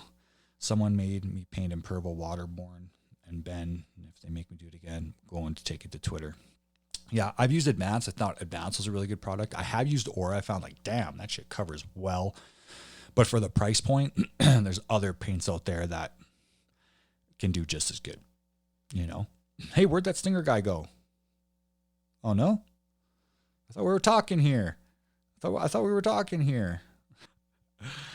Yeah. Oh, price, huh? Oh, I see. Maybe that's what Sam's talking about right there. They sent me 3 brushes. I have them. I didn't like them. I'm sorry. I didn't like them. I'm still using them as dust brushes. Hey, I'm still using them. I wouldn't have paid that much for a dust brush, but I'm just saying, like, to each their own. Oh no, I'm not ranting.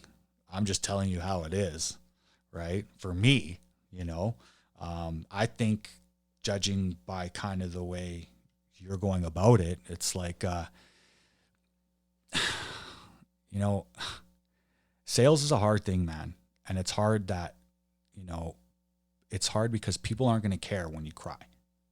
And that's not me specifically saying that to you, but it's like, that's why there's Coke and Pepsi, it's to each their own, man. Honestly, don't care. I didn't like the brushes. You've probably never seen me rant, and you'll probably never see me rant. Cause I don't look at it like that. So it's not a rant, bro. It's just, it feels like you want to say something. Like you could just say, what do you think about Stinger brushes? And I'll tell you, but then it's like, oh, price, huh? And it's like, okay, I see a little bit what you're doing, man. But hey, man, I've already, like I said, it's just the way it is. I think if I was spraying, it would work. Oh, there's people talking, but hey, I do appreciate you sending them down. Like I said, I can't get anyone who's trying to make a buck on here. So, you can take it, get it out. Nah, because you can tell. So here's another thing. Read that book, Influence. You can tell even through messaging, through human psychology, what people are meaning. So it would have been easier if you just said, hey, what do you think of our brushes? But I don't think he really wanted to know the answer. That's why I went around that way. Because like I said, I wouldn't have trashed it. I wouldn't have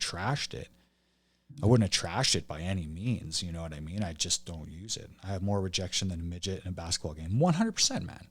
And you're going to get that, especially with this freaking platform nowadays. So, like I said, I can't get anyone trying to make money. Do I think it's not something I would use there. Not something I would use, So there's a lot of things I wouldn't use, and it's like Benny Moore. I don't use the paint because I just don't see the value in it. I don't know. What would make you keep going back to a paint store apart from being close to your home? The people, the understanding, because there's so many guys in the paint stores that just say they know what they're talking about. They've done all the homework they needed to get the job, but when it comes to actual application, they have no fucking idea what they're talking about. And not even just that too. Sometimes it's like, how did you get that wrong, man? You have the computer that's going to help you do it. All you got to do is check the color. So when you constantly fuck my colors up, then you run me around, then you ask me this, ask me that. It's mostly the people. And it's products too. Don't get me wrong. It's products too. I have places I like to go, but Sherwin-Williams is one that I buy. I buy all my supplies from Sherwin-Williams. Okay. And Mad Hat Rabbit, my guys are awesome too. But I hate it when it's like, hey, no, this is the same. It's like, no, man, this isn't the same as that. Like these sponges I used to buy from them, they changed them. And now they had to order these dynamic sponges in, because now we don't hold it on our shelves anymore, but we'll bring them in. Yeah, because everyone's asking for them. But it's like, well, they're the same as the 3M ones. No, they're not. Oh, yeah, they are. Fuck. No, they're not.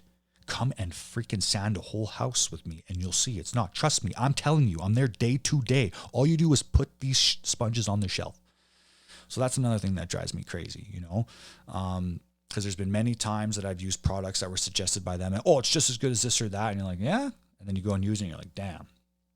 You know what I mean? So I don't know. It comes down to yourself. I've done my homework. I've used many paint stores. I've just been like, okay, this is what to avoid. This is who I know. And it's also, schmoozing those guys over too. I got guys in paint stores, even from Sherwin, if I don't go to them all the time. I'm like, yo, bro, what's up? Hey, man, first name basis. Yeah, definitely. Yo, can you help me out? Because it's all about schmoozing. It's just like making a sale too. They want to make your fucking sale. But when it comes down to being like, oh, well, like you see that red house I did, or the red walls I did in that one house, drove me crazy afterwards. So Buddy says this is like some of the best. It was emerald, red base. That's why I went with it.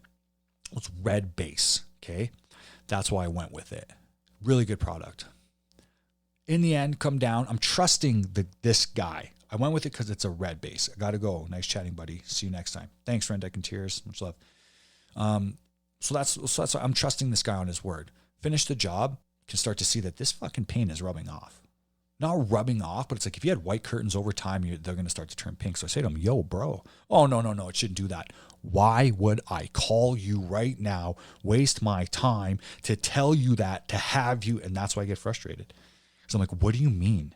Have you put this on before? Well, then shut the fuck up when I tell you that the paint is coming onto the curtains. Oh, so what do we do? Go to Benjamin Moore, get the same thing. Didn't even get my money back for that. I should have, but, Sherwin-Williams bought our brushes and sent to R&D. I use both Sherwin and Ben. Sherwin-Williams, I only use, if I need to cheap out, truth be told, I'll use some of their paints, but all my sundries I get through them. Because once again, it comes down to the people that have also helped me in the past. But when it's the people below them that fuck up, and I'm like, yo, dude, that guy just screwed up my whole order. Now let's fuck me like this or that. Sorry, bro. I say to my guys, sorry, dude. I'll buy my sundries from you, but I'm not buying anything else from you. Doing paint matches and stuff? Hell no. So I don't know. I try and stick to where I am and what I know. Yeah, Sherwin-Williams, I mean, they're just too big of a company. They don't give a shit. They don't give a shit. So that's what I don't like about them. How often do you get paint delivered, and how often do you order paint online? I rarely get paint delivered because that's a dick swinging competition here in town, because they're not going to really offer you a free paint delivery service unless you're getting a shit ton of paint from them. And I'm not getting as much as, say, these commercial companies, which are big time, ordering a ton of paint. It happened to me with a navy blue. Superposition is good. That's what kept shook and stirred. Store politics. Yeah. So, but yeah, like I said, it comes down to how they treat me. You know what I mean? So if I can, if I can get really good paint made, good matches, good stuff like that, then I'll continue going there. But Sherwin's just fucked it up for me way too many times that I'm not interested.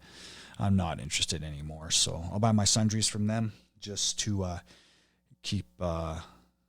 Just make sure the air conditioning's not on. Just to make sure that I don't want. People have done good things for me, but here's one thing that really irked me about Sherwin-Williams, and I know it's not my sales rep's fault, but I wanted to do this ad in a paint magazine, a feature magazine, and it was Sherwin-Williams based. So they told me, yeah, let's do it. We'll send a crew, a camera crew, all this stuff out for you to get this stuff. Okay, sweet, but you have to use all Sherwin-Williams products, which is not usually what I do. So I say to them, like, okay, sure, I'll do that. Right? So I start doing it, get lacquer ordered up. About, I don't even know if we started. Maybe we just started staining. But then the guy says to me, oh, we can't do it on you because you sent over that you're using lacquer. And they don't want to do the feature on you anymore. And I'm like, well, then I wouldn't have used all your shit. They didn't even give me anything or all they could do was like, I'm sorry, man. I was like, dude, you just rang me through the fucking ringer here. And now you can't do anything for me, but yet I'm doing something for you. So I like the scratch my back thing. Like if they can help me, then I'll help them. But, it really depends. It really depends, I've used some PPG a bit. Barek Bow Builds. How's it going, man? I picked up a Graco paint sprayer for dirt cheap. Haven't used it yet, but excited to try. Nice, man. Yeah, definitely do a little bit of a service on it if it needs it, or just make sure it's all good. Tune it up, and fuck, man, you can put down you can make some money with that baby. I really like my local Sherwin-Williams store just because I can go in there like Cheers, and if I want something weird, they'll work with me. But for like high-end coatings, nah. Yeah, I mean, that's a tough one nowadays too, because it's like you see a lot of these water-based guys coming out and being like, none of these companies sell industrial coatings suitable enough for kitchens. It's like, here we go. Is this just like one of those things where it's like all the people you buy paint off just tell you, hey man, I'll keep giving you free paint. Just keep pushing that out there. Keep pumping that out there.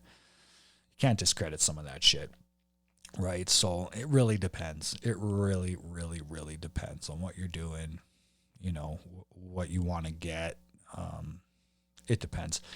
Sherwin-Williams is a great store, but it's not my be-all, end-all by any means. I have another store that I go to here called Bel Air Industrial Coatings. That's where I get some lacquers too sometimes. That's where I get my stains and my clears.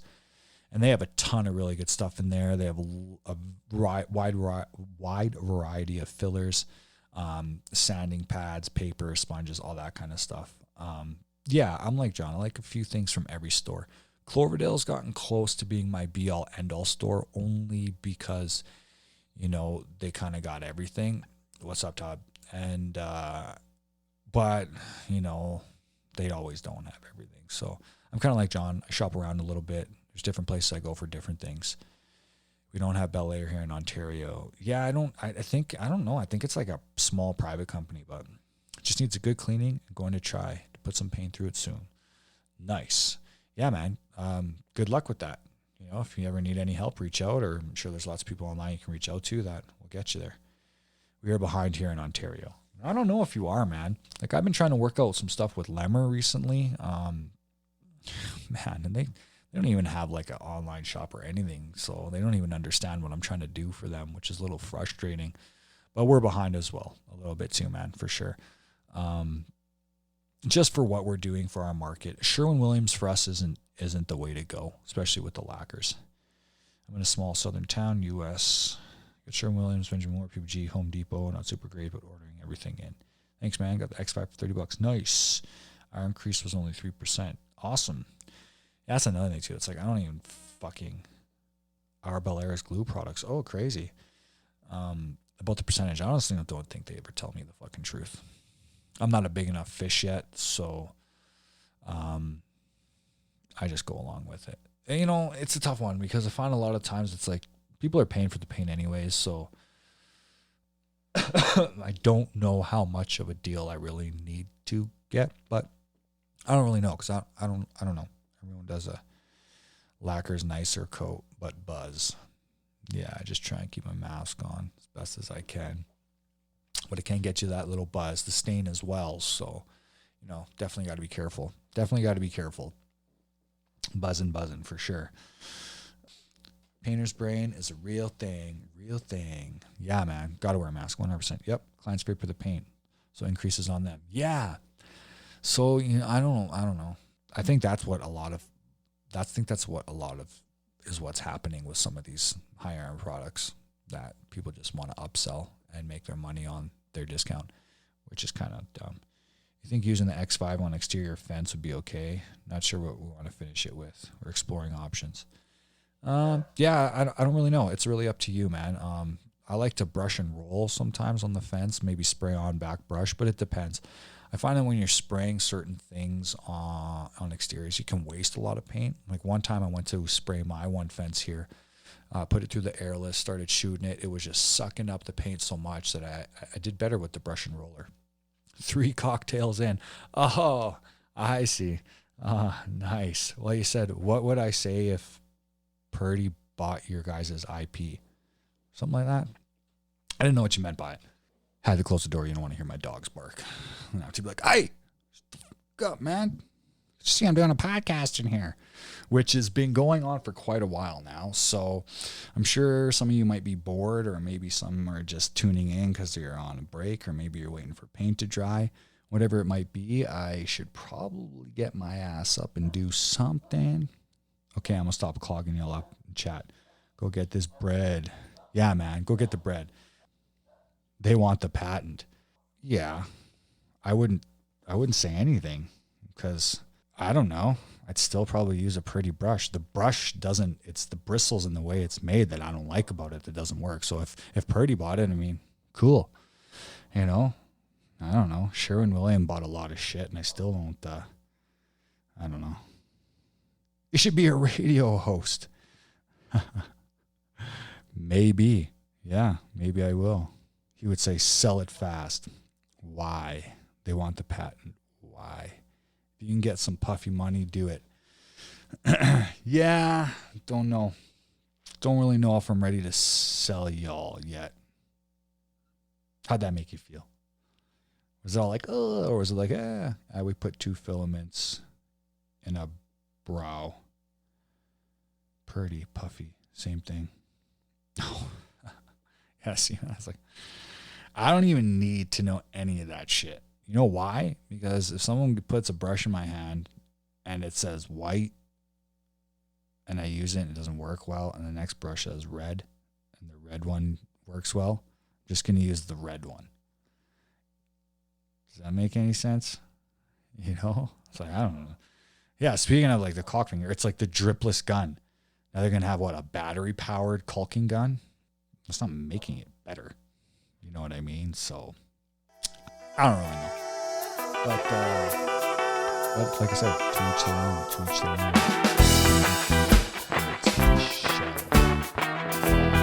But yeah, so I thought I'd leave it off here with that.